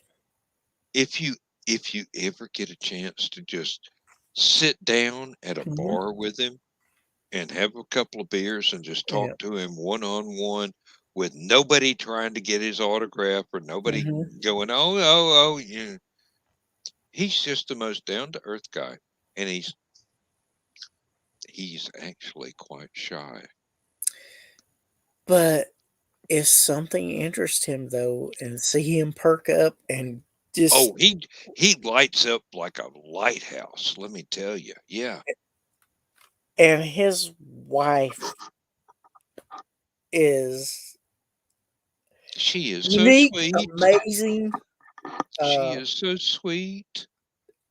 and hotter than a damn $2 pistol for a street vendor in a dark alley. Yep, and my wife Mhm. was the first one to ever at a convention Mhm. refer to her as Mrs. Ringo, and she goes, "I like that. Nobody's ever said that before." Miriam is just amazing. She Yeah. is absolutely amazing. Don't ever give her sugar of any kind. Not a Snickers bar, not a pixie stick, not anything. She's got one of those hyperactive metabolisms. Ah. Yeah, She will Pixie get Stick's definitely not in order if she's that way. oh no, she will get dangerous. But yeah, trust me, And I know I he had can it. tell you exactly he can tell you exactly how dangerous she can get when she lets him. Um, and I've heard the stories from her, so Yeah. Well, you know, if it scares John Ringo, it's something you might need to take notice of. really Godzilla steps back and go, you you gave Miriam a pixie stick? I'm out of here. I ain't dealing with that. Speaking of which, did you see Godzilla versus Kong? I'm not sure. I think I might have, but I Okay, don't remember any of it. I Oh, the I dog just haven't went whimpered. back and I'm sorry. watched. What was that? The dog just whimpered. I'm sorry. Okay, that's fine. No, I've got to pay attention because now my wife will be awake. Um, and she's got If you church need in to the take morning. care of that, we can shut this down. Like I There's said, I was there's just enjoying the conversation. there's nothing I can do. There's nothing I can do. Yeah. He's about 12 to 15 years old. We don't Mhm. know, and uh, for I his know. I hate it for for his you, Dan. breed, we just don't know what the average class fan is, Yeah. I believe, judging from that, he rolled over and his Yeah. legs hurt. The Yeah. ones that don't work. Yeah. So, um, yeah, there's one thing I can do, and I damn sure ain't going to do it. Yeah. Well, not until it gets to the point where you don't have any choice in the matter. And Well, hopefully it don't get to that point. if he's in pain, then Yeah. that's my job. But Yeah. otherwise, we're just If going to make his life as good as we can make it, just like we've been doing all along. Yeah. I Um, mean, if it's just an occasional, you know, an pain occasion, thing for an occasional yelp. Yeah, yeah. that's one thing. But when it's If it's getting constant, then yeah, if it's time. if he says it's time to go, it's time for him to go. Yeah. And I have never Yep. yet had to have a pit bull put to Yeah. sleep. We have always done um, the best we can to give them the best life they can as Mhm. long as they live, and then it's what I call shovel duty. Yeah. Yeah. I know. I've had to bury too many these past few years myself, and Hmm. it doesn't get any easier. But they No, hang on. They hang on for as long as they can, and um, the last one I had to um, died a couple of years ago. I haven't even told anybody about it because I was so upset because I couldn't do anything for her, and she didn't complain. Um, she she tried to hold out to my birthday, but she died just a few hours before it. And it's been 2 years, and it still sucks. But well, that's the way it is. You do the best you can for them. You make everything as easy as you can, and then when their time comes, you pay them the final respect. well, Uh, I stayed with her there at the end. She mhm. wasn't alone. She might occasionally whimpered or something like that, but I petted her, and she was reassured by me being there. And like I said, it was rough because she thought I was her world, and you know, I've had cats that are. Nearly always had cats that were happy to see me, but it seemed like she was a little more happy to see me than all the others. I understand completely. She took me the first time I laid eyes on her, and she was just a stray that appeared out of nowhere and We've got a couple of those. wrapped her little fingers around my heart. Yep, they all do. Dogs Oh or cats or whatever your pet happens to be, yeah, they they uh, they take up space in your heart, and I they have a occupy it as long as they're allowed.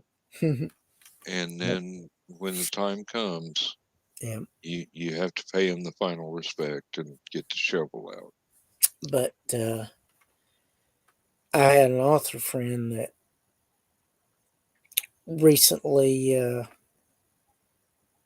became attached to a cat that wasn't expecting it. And I said, I told you, you just hadn't found the right one yet. When you do, it'll be a game changer. Hmm. And it's just like anything. Um, I don't really have a good area to keep dogs safe. Hmm. I have a fairly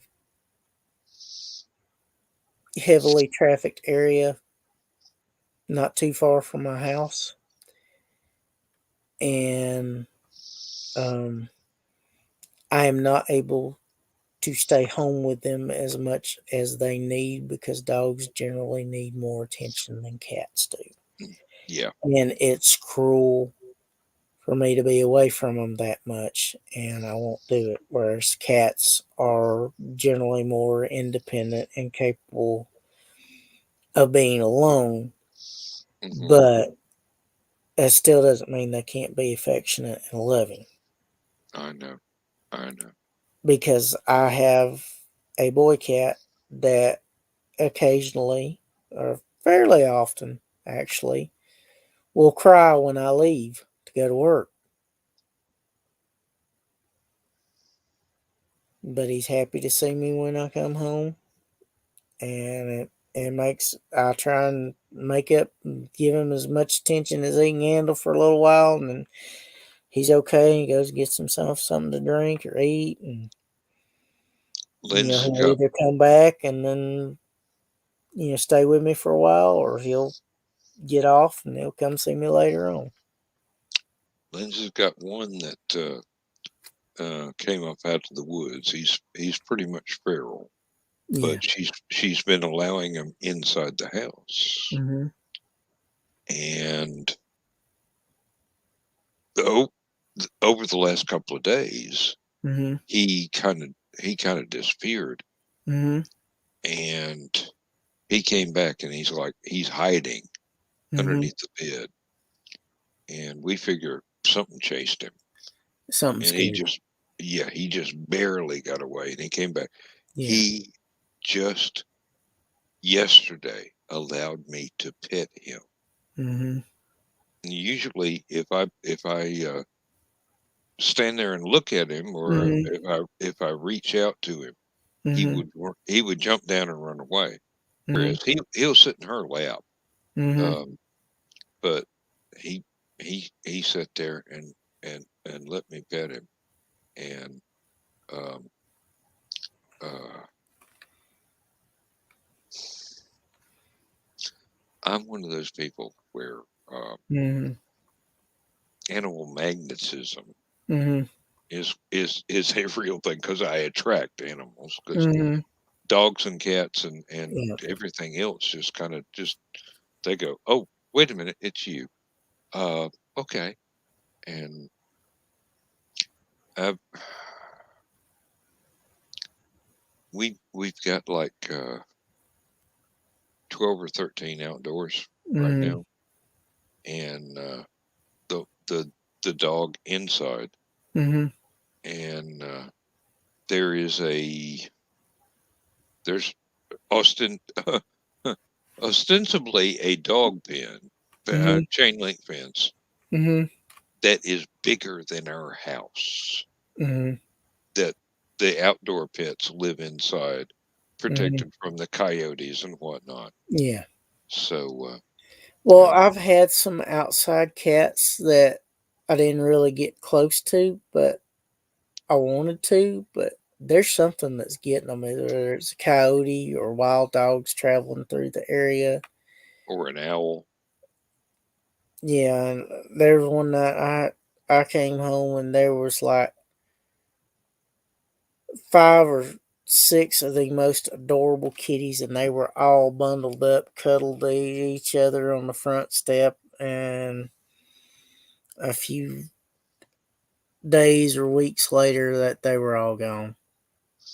Something got them, Mm-hmm. and I cringe when I think about something that got something so little and so helpless. But you can't save them all, and that's Nope, it's nope. it's hard to deal with. But you got to realize it, and you've got to you know, live with it. Yeah, you have no choice. Yeah, Um, because you can't save them all, but the ones that you can save, you try and give them the best life and as much love as you can while they're still around. yep, you can't be there 24/7. No. Um, especially if they're not willing to be indoors. Yeah. So And like I said, I just don't want to have to put a dog through that heartbreak because they need attention.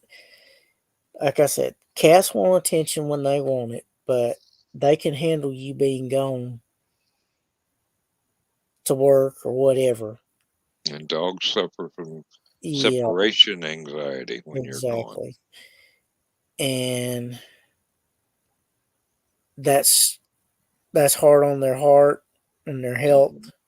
and you want to give them the best life and the longest life possible, and I'm not going to rob them of that potential. It's different if you got someone that's there when you're not, because they can they can fill the void till you get back. But if you don't have anybody but yourself, you don't have that for them. And, that's where ours are lucky that Lindsay is retired and stays at home most of the time, and she gets jealous sometimes. I can walk outside, and she's been feeding the cats and all this, and they just absolutely love her, and I walk outside, and it's like animal magnetism goes to 6.0. They just come up to me. It's like I'm the cat whisperer almost. Well, my mom was that way with animals. If she could have stood to stand it and knew it wasn't going to bite her, she'd probably have pet snakes. Hey, we had a hummingbird fly through the yard today while we were outside, and I'm going, oh, you're so cute. And a little bitty emerald and gold hummingbird. Oh wow! I mean, thumb size basically, and we have had dozens at one time, but we're trying to get rid of the trumpet vine, which is an invasive flowering plant with huge flowers that hummingbirds just love. Yeah, And it's like, I hate to do it, but we got to get rid of this before it tears the roof off the house. you can set out salvia and butterfly bushes. They are attracted to that as well, and you can safely get rid of the stuff that you need to get rid of, and have those out, and still have hummingbirds come by. I think they like celosia too, but I'm not positive. I'm not sure, and Lindsay says if we ever put out hummingbird feeders again, they're not going to have the food dye in it. It's just gonna be sugar water with no dye, because the dye is the chemicals in the red dye and whatnot are not healthy. For them. So no. I can't blame her for that. Oh no, she's absolutely right. Well, she knows her stuff. Like I said, she was a nurse, so nature is not kind, so they only have limited lifespan. So you want to try and give them the best possible, healthiest life that you can. Be it a bird, a cat, a dog, a rabbit, or any other critter that you want to. A raccoon, a possum, and an armadillo. I don't care what it is. Yeah. We have deer walking through the yard most every year. We've got about 100-year-old muscadine vine, and the deer will come up and get drunk off the fermented muscadines that we didn't pick. I've seen a red fox walk through the backyard. We've had a pheasant in the front yard, outside the dog pen, outside the cat pen, running around, and I'm going, hey, I used to hunt you back when I was in East Tennessee, and Sunday dinner had to be provided. I had to keep from chuckling. I saw a little, he wasn't little, he was a chunky little groundhog. He saw me and he started shitting it and getting it just as fast as he could. And I was trying not to laugh to scare him away quicker, but he's a cute little thing. That's the way the possums are around here. But the raccoons, Mm-hmm. we've had several come up and go, "Oh, you have cat food. Yeah. Do you mind?" And they'll take a handful and they'll stand up on their hind legs and look around, Mm-hmm. make sure you're not there. And we're looking out the back door Yeah. and not making any noise. And it's like, nom, nom, nom, nom. Anything coming? Okay, I'm gonna have some more. So, you know, That they're perfect thieves. oh yeah, and they're the thing is, they're so cute. I Mm-hmm. swear to God. And armadillos Mm-hmm. were even cuter, but they were more skittish, Mm-hmm. much more skittish than even the possums. Yeah. So it's like if they see you, they're gonna run. Um, and it's like over at my mom's back in the day. Um, I could walk out and I'd have to be mowing the backyard and whatnot, and there'd be rabbits leaping through leaping through the field that I wasn't supposed to mow, Mm-hmm. and it's just like, you know, y'all could be in a Jacques Cousteau film because Yeah. you look like porpoises jumping, and You know, it's funny, Dan. We've talked about music and movies and TV shows and convention celebrities and all that. And now and we've added animals. APC, animals, pets, and critters. Yeah, well, that's that's why there is no freaking topic.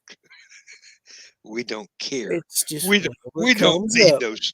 We don't need no stinking topics. It's just people. whatever pops up in conversation. Yeah. Uh,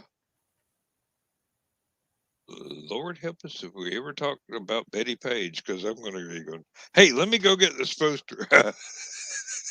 I've seen photos of Betty Page. She was a nice piece of work. Oh, But she she was a was so much more than the body, though. I mean, just she the was a lovely woman. She was an absolutely lovely woman. she. I didn't know her personally, but Mhm. I have heard recordings of interviews with her. Well, And, the sparkle in her eyes and that smile. I mean, oh and Lord, then you throw in all those nice curves she's got. It's like, dang, what a woman. and believe it or not, when she gave up uh, doing the modeling gig that she Mm-hmm. had become known for Mm-hmm. and wanted to disappear, she Mm-hmm. was working for um oh hell um Billy Graham Mm. Ministries.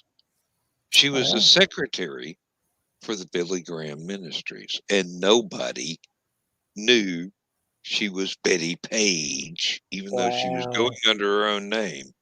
They didn't make the connection between this lady that Mm. was doing the typing and Yeah. this lady that was in the bikinis. So, Yep. and then later on, when she thought she had faded into obscurity, and this one guy that was determined to do her autobiography Mm-hmm. actually tracked her down to the place out in California where she was living, and he got her to do an audio interview. She refused to be photographed because she Mm-hmm. was a grandmother by that time, Yeah. and she didn't want anybody to remember her as being a little old lady. Mm-hmm.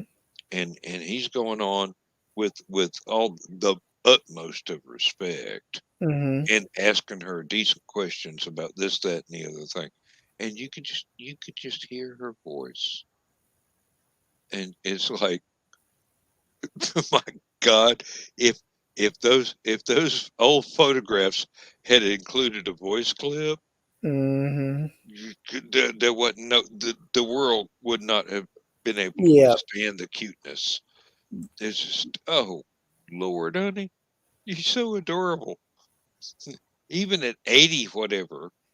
Mm-hmm. And that's awesome. That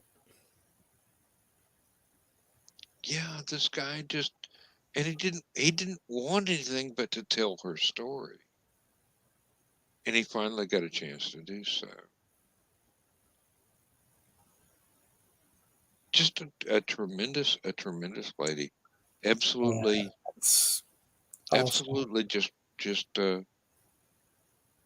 wonderfully friendly Mm-hmm. and just so,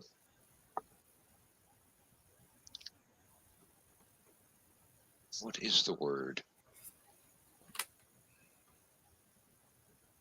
It's very zen the way that Mm-hmm. she was so well adjusted to being herself.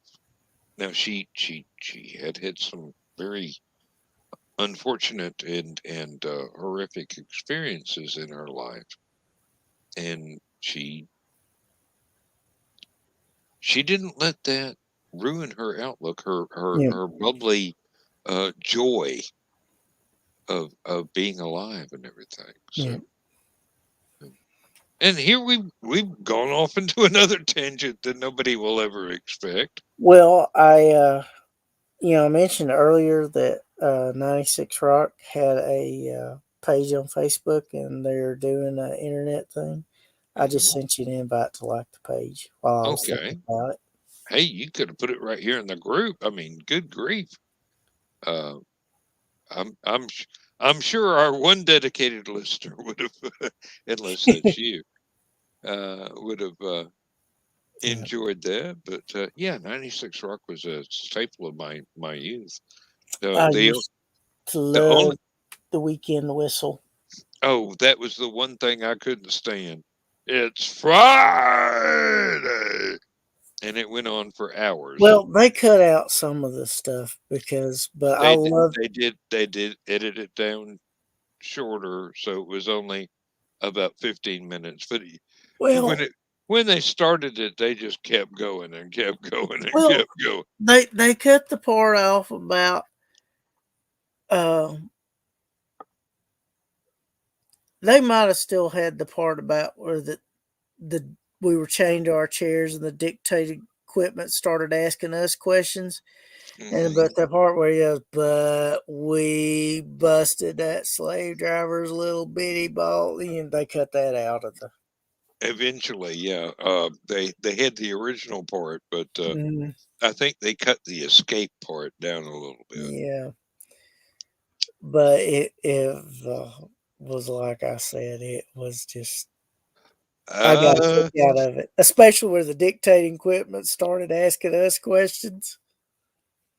I don't want to work. I just want to bang on the drum all day. Well, That was Rick Dees, if I'm not mistaken. I'm not sure. I think. And they had going up to Shanty Bar or Shantytown or whatever. Mhm. That was one of the songs, and that wasn't a typical song that you would expect from that. And of course, they had Oh. We're gonna lay around the shanty, Mama, till and get a good buzz on. Yep. yeah, Took me a minute. Yep, I can remember it. That they're that was actually something that sounded like it was from the '60s, actually. yeah 60s or 70s. No, from the voice, it would have been '60s. It was not processed. It was Yeah. very real.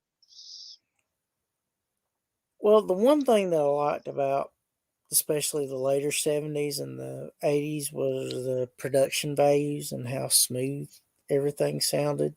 But they took time to actually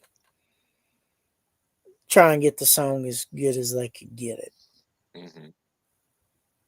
Um, And with the radio station, the thing that I loved the most mm, about '96 Rock was they would actually have a time to play album cuts. Might not Mm-hmm. have been an entire side of an Mm-hmm. album or an entire album, but they would not use the radio edit Mm-hmm. that was 3 minutes long. They'd use the actual album cut that was 6, 4.5. 7, 8 minutes long. Yeah. One of my favorite. It didn't get much radio play, but they did play it every now and then. Was I don't know if you remember Queensryche's Operation Mindcrime. I remember Queensryche. I don't remember the actual album that well, but Well, I'm sure the I've thing, heard it. the thing is, the album was actually the soundtrack to a movie they were making, but Okay. they ran out of money. And the movie never got finished. Sort of. I'll come back to that in a moment, but the so they had to release the soundtrack so they could get some money. Well, the soundtrack took off thanks to heavy video play by MTV. Mhm. But the premise is, which surprisingly relates a lot to the public these days. You have this guy plotting behind the scenes. He's got the politicians in one hand. He's got the restless youth on the other hand, and he's got people in positions of power and authority, and he's manipulating all of them. The guy who is doing all this is Dr. X. Now, his thing is he's going to take this drug addicted junkie and turn him into a street messiah. And basically, what he does is he sets him up with this priestess or nun who kind of takes him and kind of gets him a little bit less strung out. Well, he's got the priest that the nun is associated with doing his televangelism stuff. And he's got the politicians saying one thing, and he's setting it up to where he's using the nun to control the street messiah.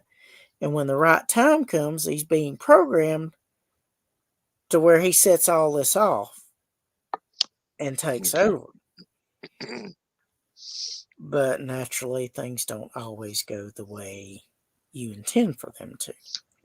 You're familiar with the Who's Tommy and what was the one that was in a similar vein? I should remember this. It was a big part of my musical thing in the 70s. Wasn't Quadrophenia, was it? Quadrophenia is another damn good example, but that wasn't what I was thinking about. Quadrophenia is basically The Wall's a little bit like that. yeah. Quadrophenia was life in England in the 60s, basically. Yeah.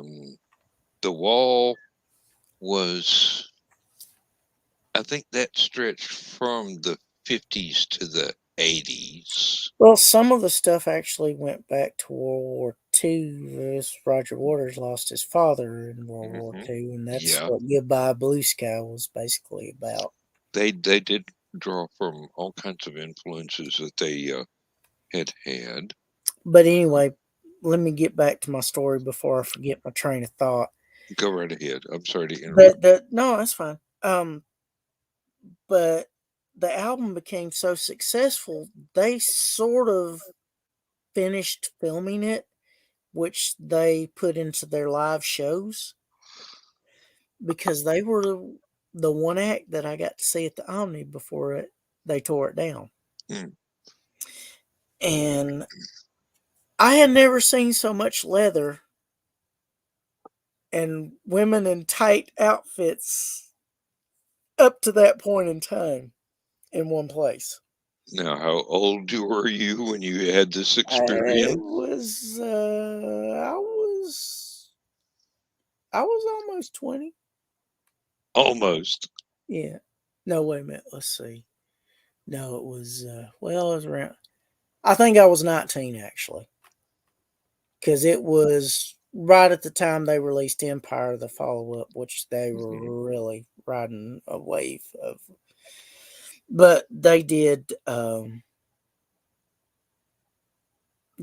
video scenes, which I'm sure was footage from the film that they were making, and they did a few other things to sort of finish up the story. But do you remember Star Trek V? Yeah. Do you remember the guy that played Cybok? Yeah. He was Dr. X in their movie. Mm. Well, anyway, there is an 11-minute and 41-second song called Sweet Sister Mary, which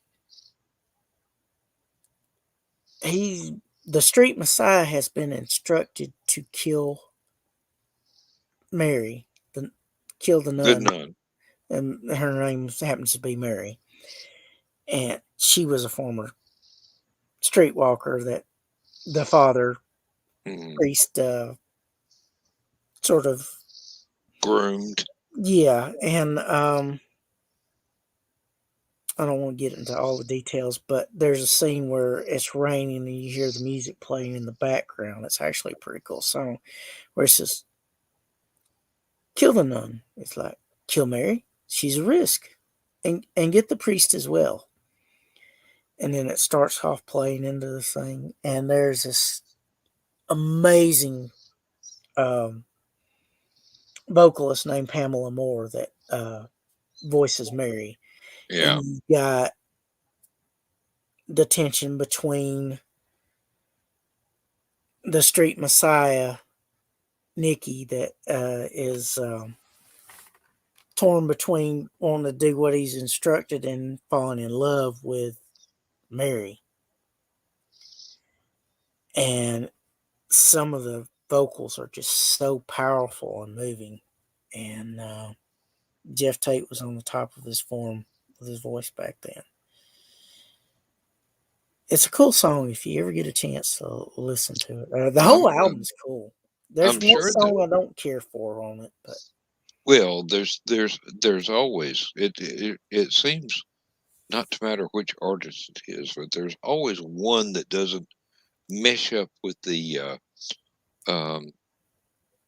theme. yeah. Well, it kind of fits with the song. The theme, I just don't care for the song, but it's one of the shorter ones on the theme.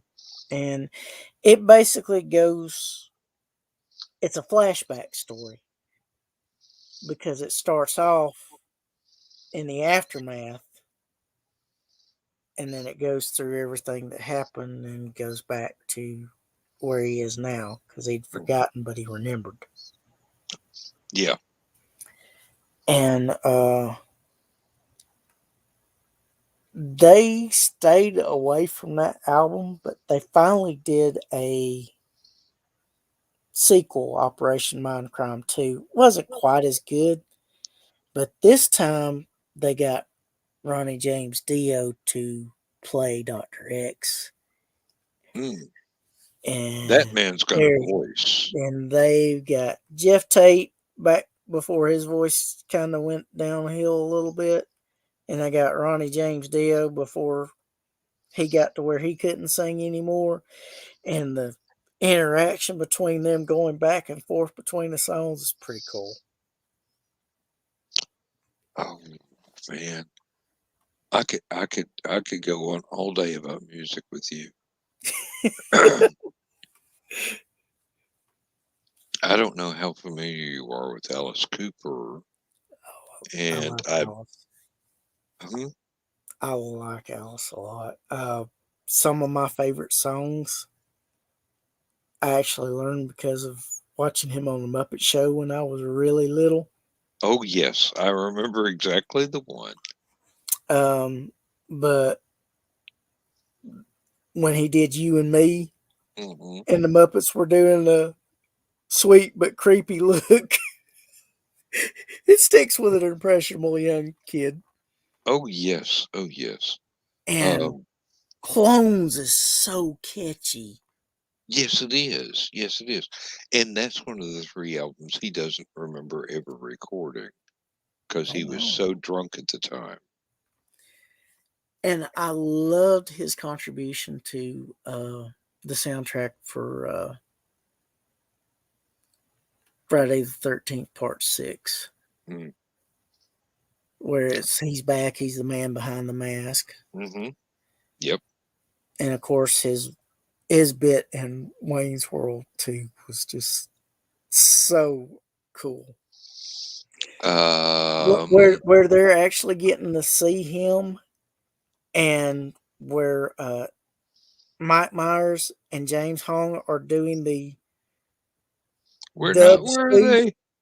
The no, this is a separate scene where James Hong, the Asian actor, Hmm. and Mike Myers, because James Hong is playing his girlfriend's dad, and they're discussing the girlfriend, and they're doing it like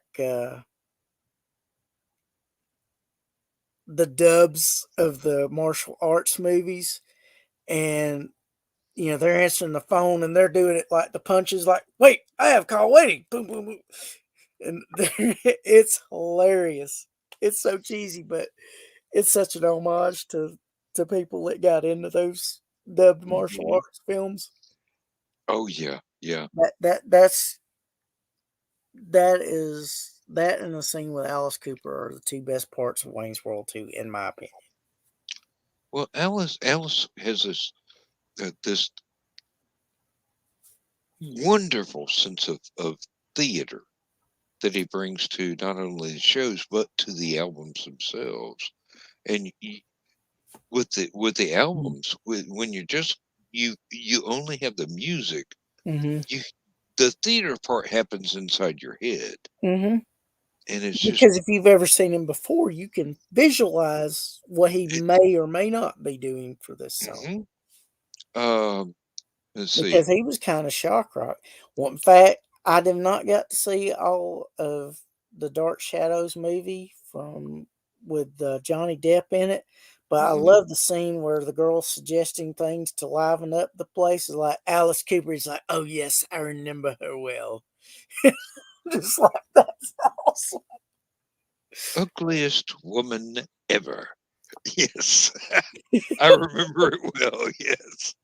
Now, if you've ever had a chance to check out Alice Cooper Goes to Hell, Mm, that I is know a it. that is a wonderful concept album. It Okay, Dan, follows. let me pause you for a moment. I got to take a bio break. Go right ahead. I did. Um, and here we have my moment to run a monologue, but I'm not going to. Um, it's just Chris and I have so much fun talking about different kinds of music together, and I know some stuff, he knows some stuff, and it's nice when we can find things that we can enlighten each other about. It's so much fun. Uh, there are so many things that because our lives have led different paths, and we know individually that the other won't know intimately and might have heard about, but not been able to experience to the fullest of, let's say, that particular experience. There's so many things. I wish I could share everything with everybody. But being able to share a few things with someone that is actually not going to go, ooh, that don't make sense, or that ain't right, is nice. It's really fun. We were talking about Alice Cooper, who has been someone that I have been aware of since the early 1970s. Mm. So, and I grew up with a lot of stuff, uh, even before Welcome to My Nightmare, which was the one big thing that happened when I was still in high school, and Alice got really well known for. There are other things that are more subtle that happened later, and there are things that are more uh, rock and roll that happened earlier that I discovered. There's an album called uh, Great Googly Moogly. What was the name of that thing? Uh, it was sold in a cardboard box, Mm. and the idea was, this is too obscene for most people. Must Love, I think it was. Uh, oh my God! And that was at least one of the songs off of it. It wasn't, if it wasn't the title of the album. I forgot two more that I'm really fond of by Oh him. School's Out, obviously, yeah. and No More Mr. Nice Guy. Oh yes, I, yes. I, I love that line. Like, I used to be such a sweet, sweet boy till they got a hold of me. That was a big radio hit when I was young. It Mm. That was one of those things where uh, uh, Alice was actually making some good money back then. It Uh, didn't he also do Women Only Women Bleed? Only Women Bleed, yes. You know, And actually, Lita Ford did a good cover of that. isn't Lita Ford one of his guitar players now? I am not sure. He presently has a lady guitar player who is Yeah. absolutely amazing, and I thought it was Lita Ford, but from Uh, the Runaways, as I recall. yes, she was with them, and of course, she had her solo career. Of course, her big hit was "Kiss Me Deadly," and Hmm. also her infamous duet with Ozzy Osbourne, "Close My Eyes Forever," which that's such a haunting song. Well, when you get to Black Sabbath, you're getting into a whole category of stuff that is just awesome after awesome after awesome. Well, and same thing with Alice. It's in a slightly different direction, but it's still Yeah. awesome after awesome after awesome. It's Uh, also interesting the path that Rainbow took, mhm, because you had the fantasy element when uh, Ronnie James Dio was with him, mhm. and they had a really good synergy till he decided he wanted to do his own thing and go solo. Which, he had an impressive solo career, but when he joined Black Sabbath, because Ozzy and Tommy and company weren't really speaking, they did a song called Heaven and Hell that became so popular they actually renamed the band Heaven and Hell when Ronnie James was performing with Mhm. them. I love the way that um, Rainbow kind of did that fantasy, epic sort of mythology Mhm. rock, and yet they could also do the more pop oriented rock. Like, I love Stone Cold with Mhm. Joe Lynn Turner as the Yeah. vocalist. Now I know they had another guy that did Since You've Been Gone. I I appreciate his vocal ability, but I kind of wish Jolyn Turner had sung that with a slightly different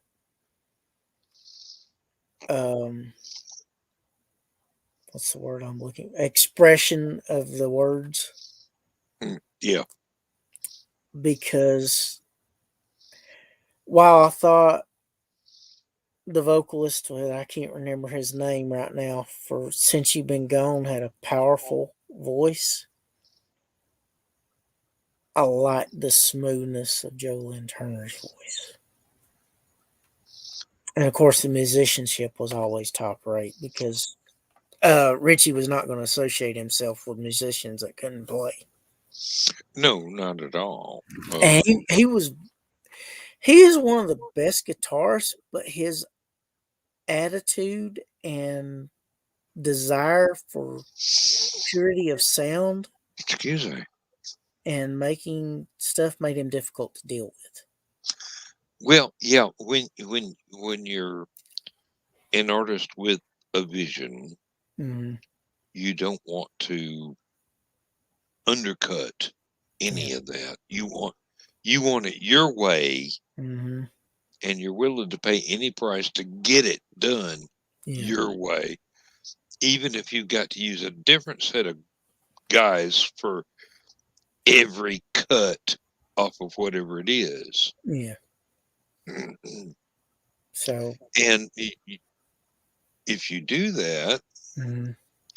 even if you're right, Mm-hmm. you get a reputation for being difficult to work with because you're picky. You're not willing to settle for second best. Yeah. I think Jeff Beck got that reputation to an extent, but not the extent that Richie Blackmore did. I think you're exactly right. I think Richie was so insistent and so difficult to work with, because if he thought you were fighting him, he was going to be even harder to get along with than he already was. mhm. I think Frank Zappa had a well-deserved reputation for, I demand you do this way because I have a vision of what I want it to be.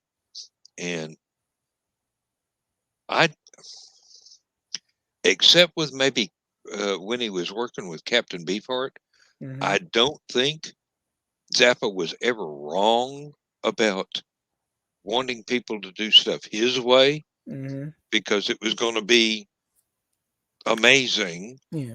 It might be incomprehensible, Mm-hmm. but it was amazing. Um, there are very few artists that can have the stature to stand up and actually not only demand but get people to do their vision their way. Yeah. And when you get that, even if it's something that the public is not ready for yet, Mm-hmm. it's going to wind up later on down the road when Yeah. folks go, "Oh, wow, I never understood that before, but now I do." You you you've done your thing Mm-hmm. your way, and now the world is ready for what it was that you were trying to get across. Yeah. There are so many things like that, and so many artists. Uh, but the ones that really demand that perfectionism Mm-hmm. and that degree of devotion Mm-hmm. to the concept you were trying to get across. And that's rare. That's rare because a lot of times Mm-hmm. people get in the studio and go, "Okay, we got to do this, so this is good enough." Instead of, "Oh, we're going to be here all year unless you get this right." Mm-hmm. Well, it's interesting. I've got a subscription to Sirius XM Radio, and I grew up listening to a lot of the '80s metal, Hmm. And it's fascinating to hear the band members of Def Leppard talk about some of their songs. And they were talking about Mutt Lange and his ability to help them create the sound that came out with Pyromania. But he was talking about when Phil Collins joined the band because their other guitarist drank so much that they kicked him out. This And happens. and as hard as they partied, for them to kick somebody out because they drank too much, that's pretty damn bad. Mm-hmm. But Well, he was, I would say serious instead of bad, but yeah. well, yeah, but it's both. But yeah. Anyway, Phil Collins was talking about how he wanted them to, play certain notes, and he wanted them to come in on this. He said, but be very careful. We need to try and get it in as few takes as possible. He said, because the tape was wearing so thin from where they had constantly worked at it, trying to get that sound. And he was talking about Steve Clark having a classical background, and he was trying to, Mutt was wanting him to kind of blend in, not be exactly the same, but do a harmony guitar riff with him. Mm-hmm. And he was evidently, when they did this interview, he had a guitar and he was doing the classic thing that Steve Clark did. And it was for Bringing on the Heartache. And I like, oh, and then I could tell the stuff that he added to it because they played it right afterwards. And I'm like, yeah, and he's talking about it was kind of magical how the sound just kind of came about because of Mutt's tireless work and vision for what they could be. That's one of the benefits about today when everything's being done digitally. Mm-hmm. Ain't nothing to wear out. Electrons don't wear out. Yeah. They just get overwritten. Um, I was going to recommend Alice Cooper Goes to Hell to you. Oh, okay. I will have to check that out. Now, it's supposed to be funny. Mm-hmm. I'm sure there were people that took it way too seriously. Well, with the title like that, Yeah. yeah, there is. And Just think if Tipper Gore had got a hold of that in 1988. she probably would have went braless and pantyless and run around the streets, but Well, would have changed her life forever. if you ever got a hold of the unedited and uncensored album of Warrant, Cherry Pie, the tail end, there's a song called Ode to Tipper Gore. Mm-hmm. And it's basically sound bites of them saying bad words. I have heard of that, but I have never actually heard it. Its reputation has persisted. Well, I tell you what, Dan, if I think about it and I have it with me, I will play it for you because it's only like a minute and a half or a little bit longer than that, just so you can be entertained. Now, how much Frank Zappa have you heard? Not a lot. I love the video for his son's cover of My Guitar Wants to Kill Your Mama. Uh-huh. Because Robert Wagner's like a private detective in it. Mm-hmm. Mamie Van Doren is the mama of the girl that his interest in the thing. And I think another star from that area or just some greaser that they hired is the dad. And the look on their faces is it's they're kind of making it over the top. Which you stop Yeah. to think about it, the song's over the top anyway, and it just adds. But the musicianship is so good. DeWeasel was, I think he was underrated as a musician and a guitarist. Still is, yeah. And I love that electric lime green guitar that he had because it really stood out and it's something that you didn't see everybody with. He was actually playing guitar in the video for Don Johnson's song Heartbeat. Well, Dweezil and I met both. They learned a lot from their dad. Mm-hmm. And Moon Unit was underrated as a vocalist.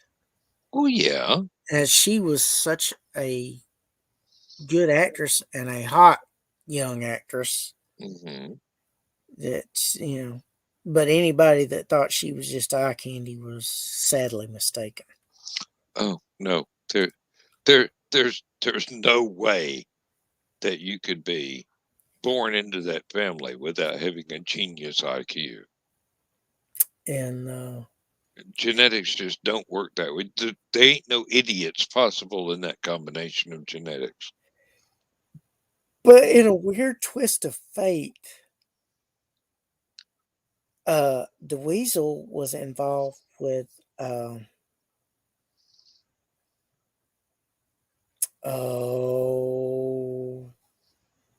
Go ahead, her take your big time. hit was Stay. I'm gonna have to try and look it up. It's driving me crazy. It sound I keep wanting to think somebody. It's a sweet syrupy pop song. Yeah, I keep thinking it's somebody like Tiffany, but it wasn't Tiffany. No. And speaking of which, her birthday was Saturday. Tiffany? Yeah. Yes. Oh, yeah. She Lisa covered Loeb. Lisa Loeb. Yes. And I luckily I've remembered it before I had to look it up. And now I remember every note. And the funny thing is, they were like really sappy, syrupy, doe-eyed in love with each other, but eventually it didn't work out because I think they broke up. But just like that's one of the least likely pairings that you would think of in Hollywood and Los Angeles.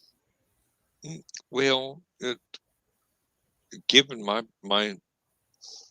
cynical point of view, any pairing in Hollywood and Los Angeles is kind of ill-fated.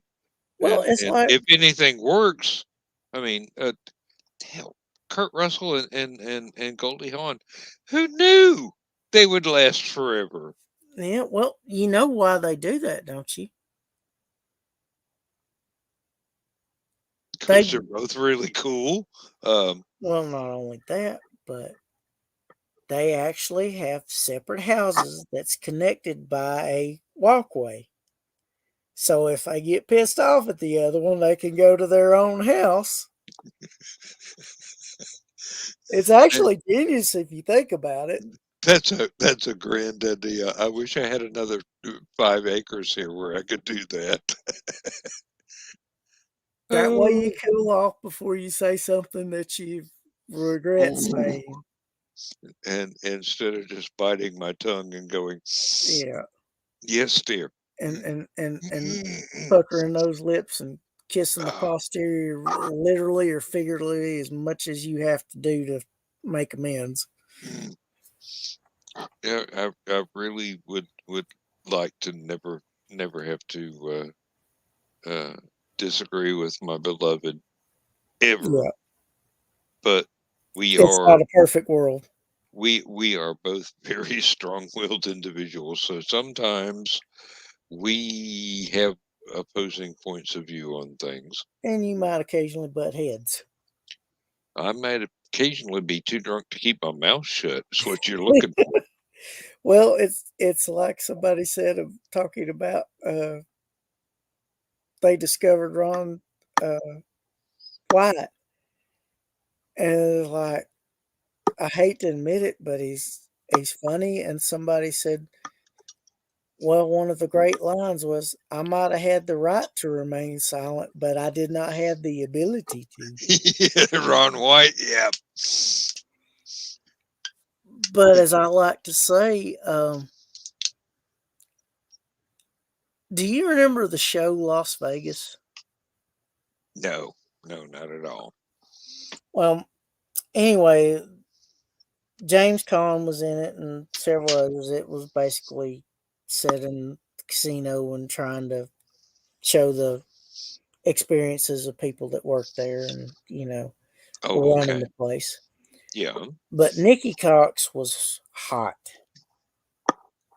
At one point in time, she was on a show on Fox where um, Bobcat Goldthwait played this animated rabbit, and she was a hot teenage daughter. At one point in time, they were engaged, and I'm like, if Bobcat Goldthwait can get engaged to Nikki Cox, anything's possible. And to further prove my point, do you did you ever watch Scary Movie 2? Can't say that I have. Doesn't mean that I didn't. I just don't remember Well, it. there was this guy that was in a wheelchair, and if anybody wanted to help him, he's like, I can do it myself. He was real nerdy. Do you remember the movie Small Soldiers? Yeah, I do. Do you remember the mild mannered guy with the glasses that created the Argonauts and was talking about, how they were in tune with nature and they were meant as a tool to help kids discover and all that? Real nice, gentle natured guy, real nerdy looking. Yeah, vaguely. Yeah, I remember. His wife is Amber Tamlin, if I'm not mistaken, and she's a 10 where he's a 6 if we're being nice. Let me go get another beer. Okay. While I'm gone, uh, Google Alice Cooper. Let me see if I can remember the damn exact song title. Is it off the Go to Hell album? Yes, it is. Okay, I'll look up the album.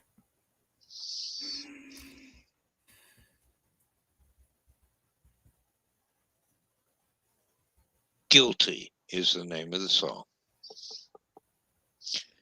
And that should entertain you for about 2 or 3 days.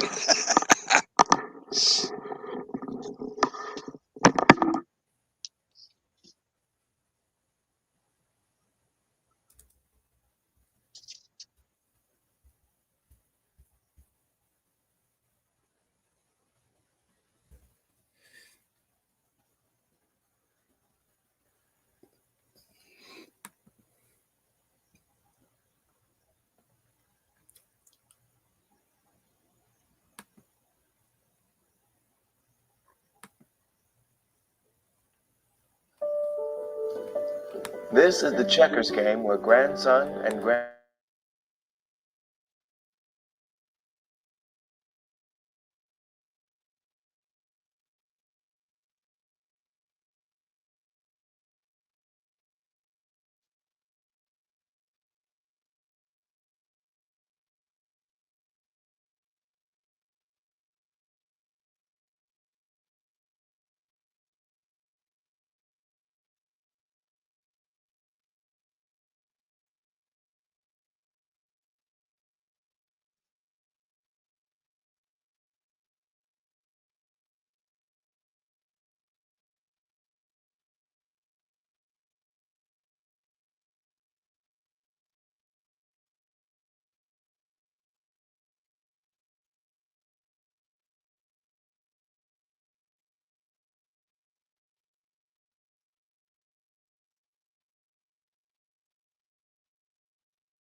You look like I've just introduced you to a new sin.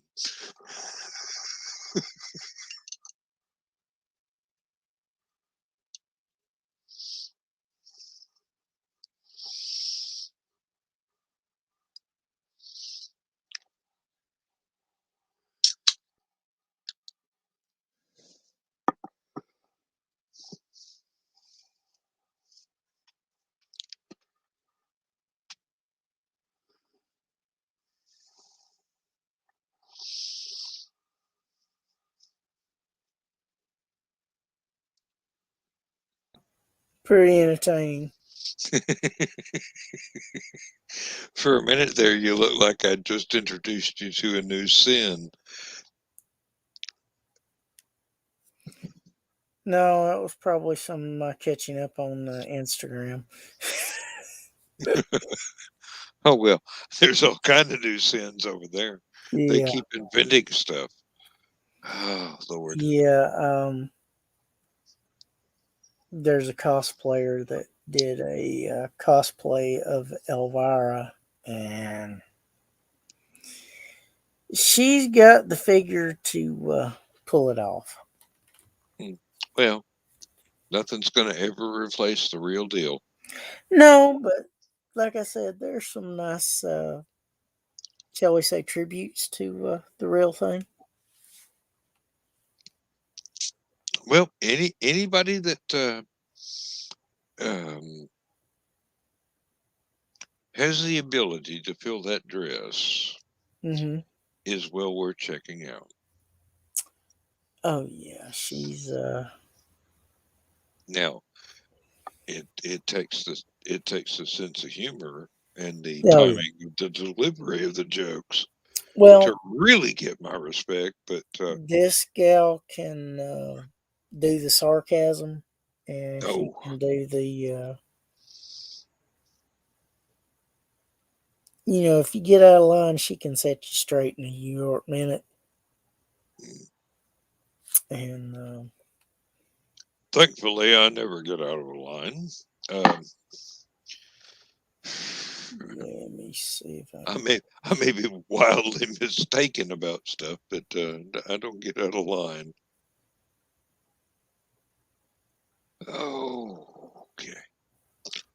Well, Hopefully, how the we've been at this for 3 hours. Oh yeah, I was wondering when you're going to notice. I was just curious to see how far we could go. You little shit, we could go for about 8 hours and I wouldn't notice. Well, I try and keep it interesting. Well, you do. That's why I keep going. Uh, time spent with you is never boring. Yeah, well, I'm sure there's some folks that will be bored by me, but it is what it is. I ain't for everybody. No, nobody is. No. Everybody's got somebody they attract. Some crowd. What Like, I'm interested to see is if anybody actually bothers to watch the whole damn replay. hey, we've had a 5-hour one before. I don't know if anybody's ever watched the first replay. We got somebody. We got one person here, and I suspect it's you. Mm-hmm. But Lord knows as to who would show up tomorrow.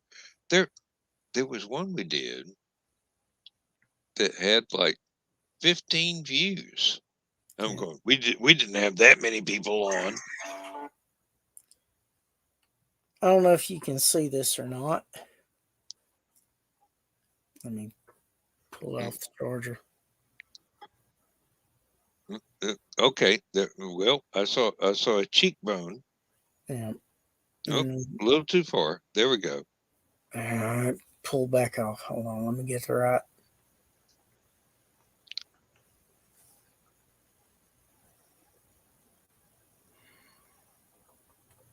I'll pull this up in a minute.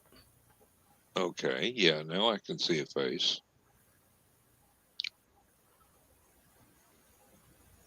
It's hard to Well, tell from the glare, but yeah. her eyes went from brown to blue. Yeah.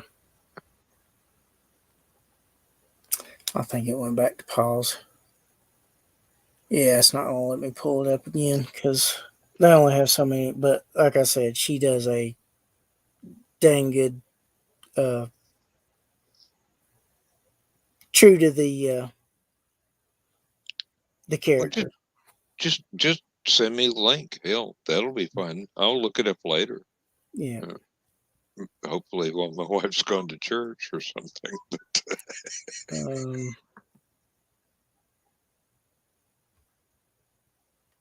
I can't watch it now because she's awake worried about the dog.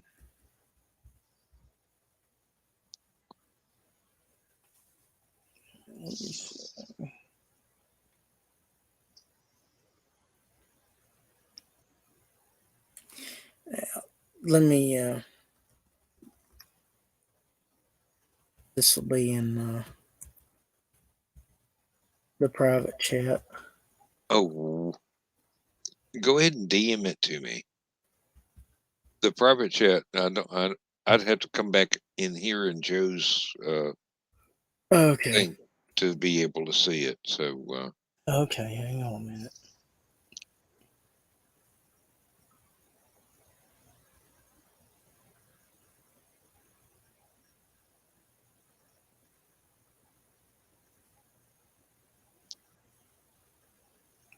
Yeah, that's the bad thing about this. I can't use my own account in order to be able to use all the stuff that Joe has already got set up for Stupid O'Clock and all the other groups. The nice thing is that when I do a re-edit of the Rising Tide schedule card, I can come in here and go to any of Joe's long-time existing shows and pull it up and join where nobody's on and click on Stupid O'Clock or Last Man Standing and re-upload stuff to replace the outmoded things and then try and put everything back the way I found it. Okay, there you go. Yep, got it. And I will pay that the due diligence that it is worth when I have the privacy to be able to enjoy it in its entirety. But yeah, that's something I figure you'll get a kick out of. Sometimes I refer to myself as a Joan Jett album title. Glorious Results of a Misspent Youth. Yeah. And other people would refer to you as an enabler. Yeah. Yeah, I probably get that. I probably have. You have made it possible for some people to do some stuff. Yeah, I probably started a few things, somewhat intentionally, somewhat not. I think it's generally up to the person who I relay the information to, whether they're capable of resisting or not. Lots of times they're not. You do realize at Hallowcon we're going to be dangerous. That's part of the fun, Dan. I know, but think of the innocent bystanders that are trying to keep up with us. As long as nobody gets hurt, it's all good. I can't promise that. Well, I'm talking physically hurt. Now, they might get emotionally bruised, but you know. We just come up with this stuff. If anybody decides to follow through on it, that ain't our responsibility. It's just tough love. We love to see how tough they are. Yeah, really. Joe Dog's never going to be able to keep up with me and you. Oh, Lord. Uh, and he's still going to bounce up in early in the morning and be annoyingly Yeah. perky. Um, Well, he likes getting up with the dogs. I like staying up with the night owls. well, that's the way life goes. I mean, Yeah. But definitely, I am not. definitely some I'm not going information to to. exchange. So stuff you can, I can give you to look up, and stuff you can give me to look up. I'm not going to intentionally try and stay awake for 72 hours, but Yeah. it You it gotta get some might. sleep It soon. has been known to happen. Um, But I'm gonna get some sleep at some point. yeah. Matter of fact, I was about to go ahead and close out the show so we can both try and get some sleep because it's close Yeah. enough. It's close enough to 5 a.m. so I can try and get 12 hours of sleep before I do 12 hours of work. Yeah, I wasn't going to keep you up much longer, but I'm glad you enjoyed the show. It, like I said, it'll be interesting to see if anybody watches the replay all the way through. We'll never know. God help them if they do. Hey, that's the history of this show. God help them if they pay attention, because they're they're whew, they're doomed. Um, if we don't warp them seriously, we're going to bend them a little bit.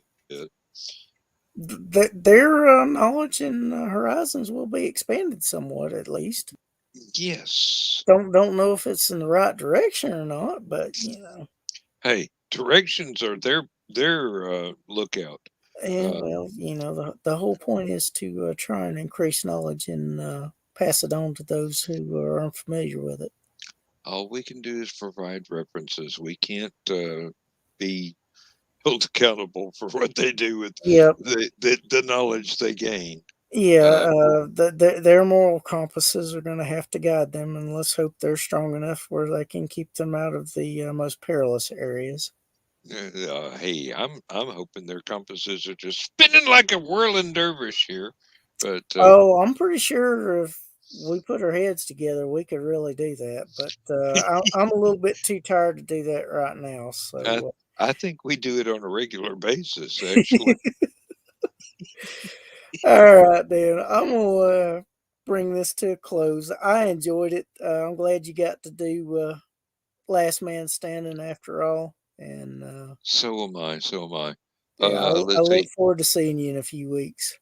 Next week it should be nothing at all happening on the Yeah, weekend. So yeah. um, uh, I've still got.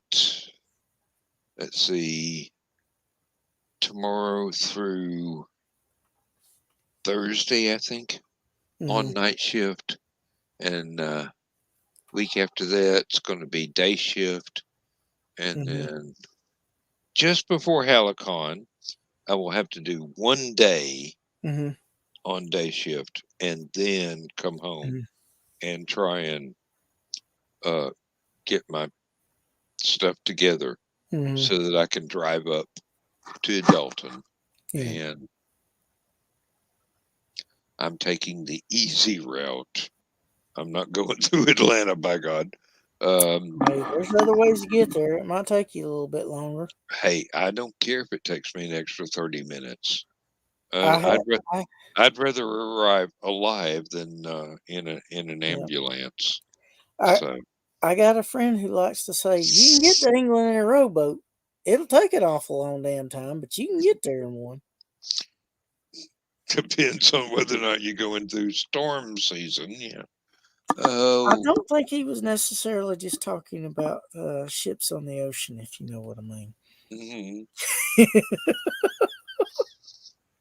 Yeah. I've dated a few like that, but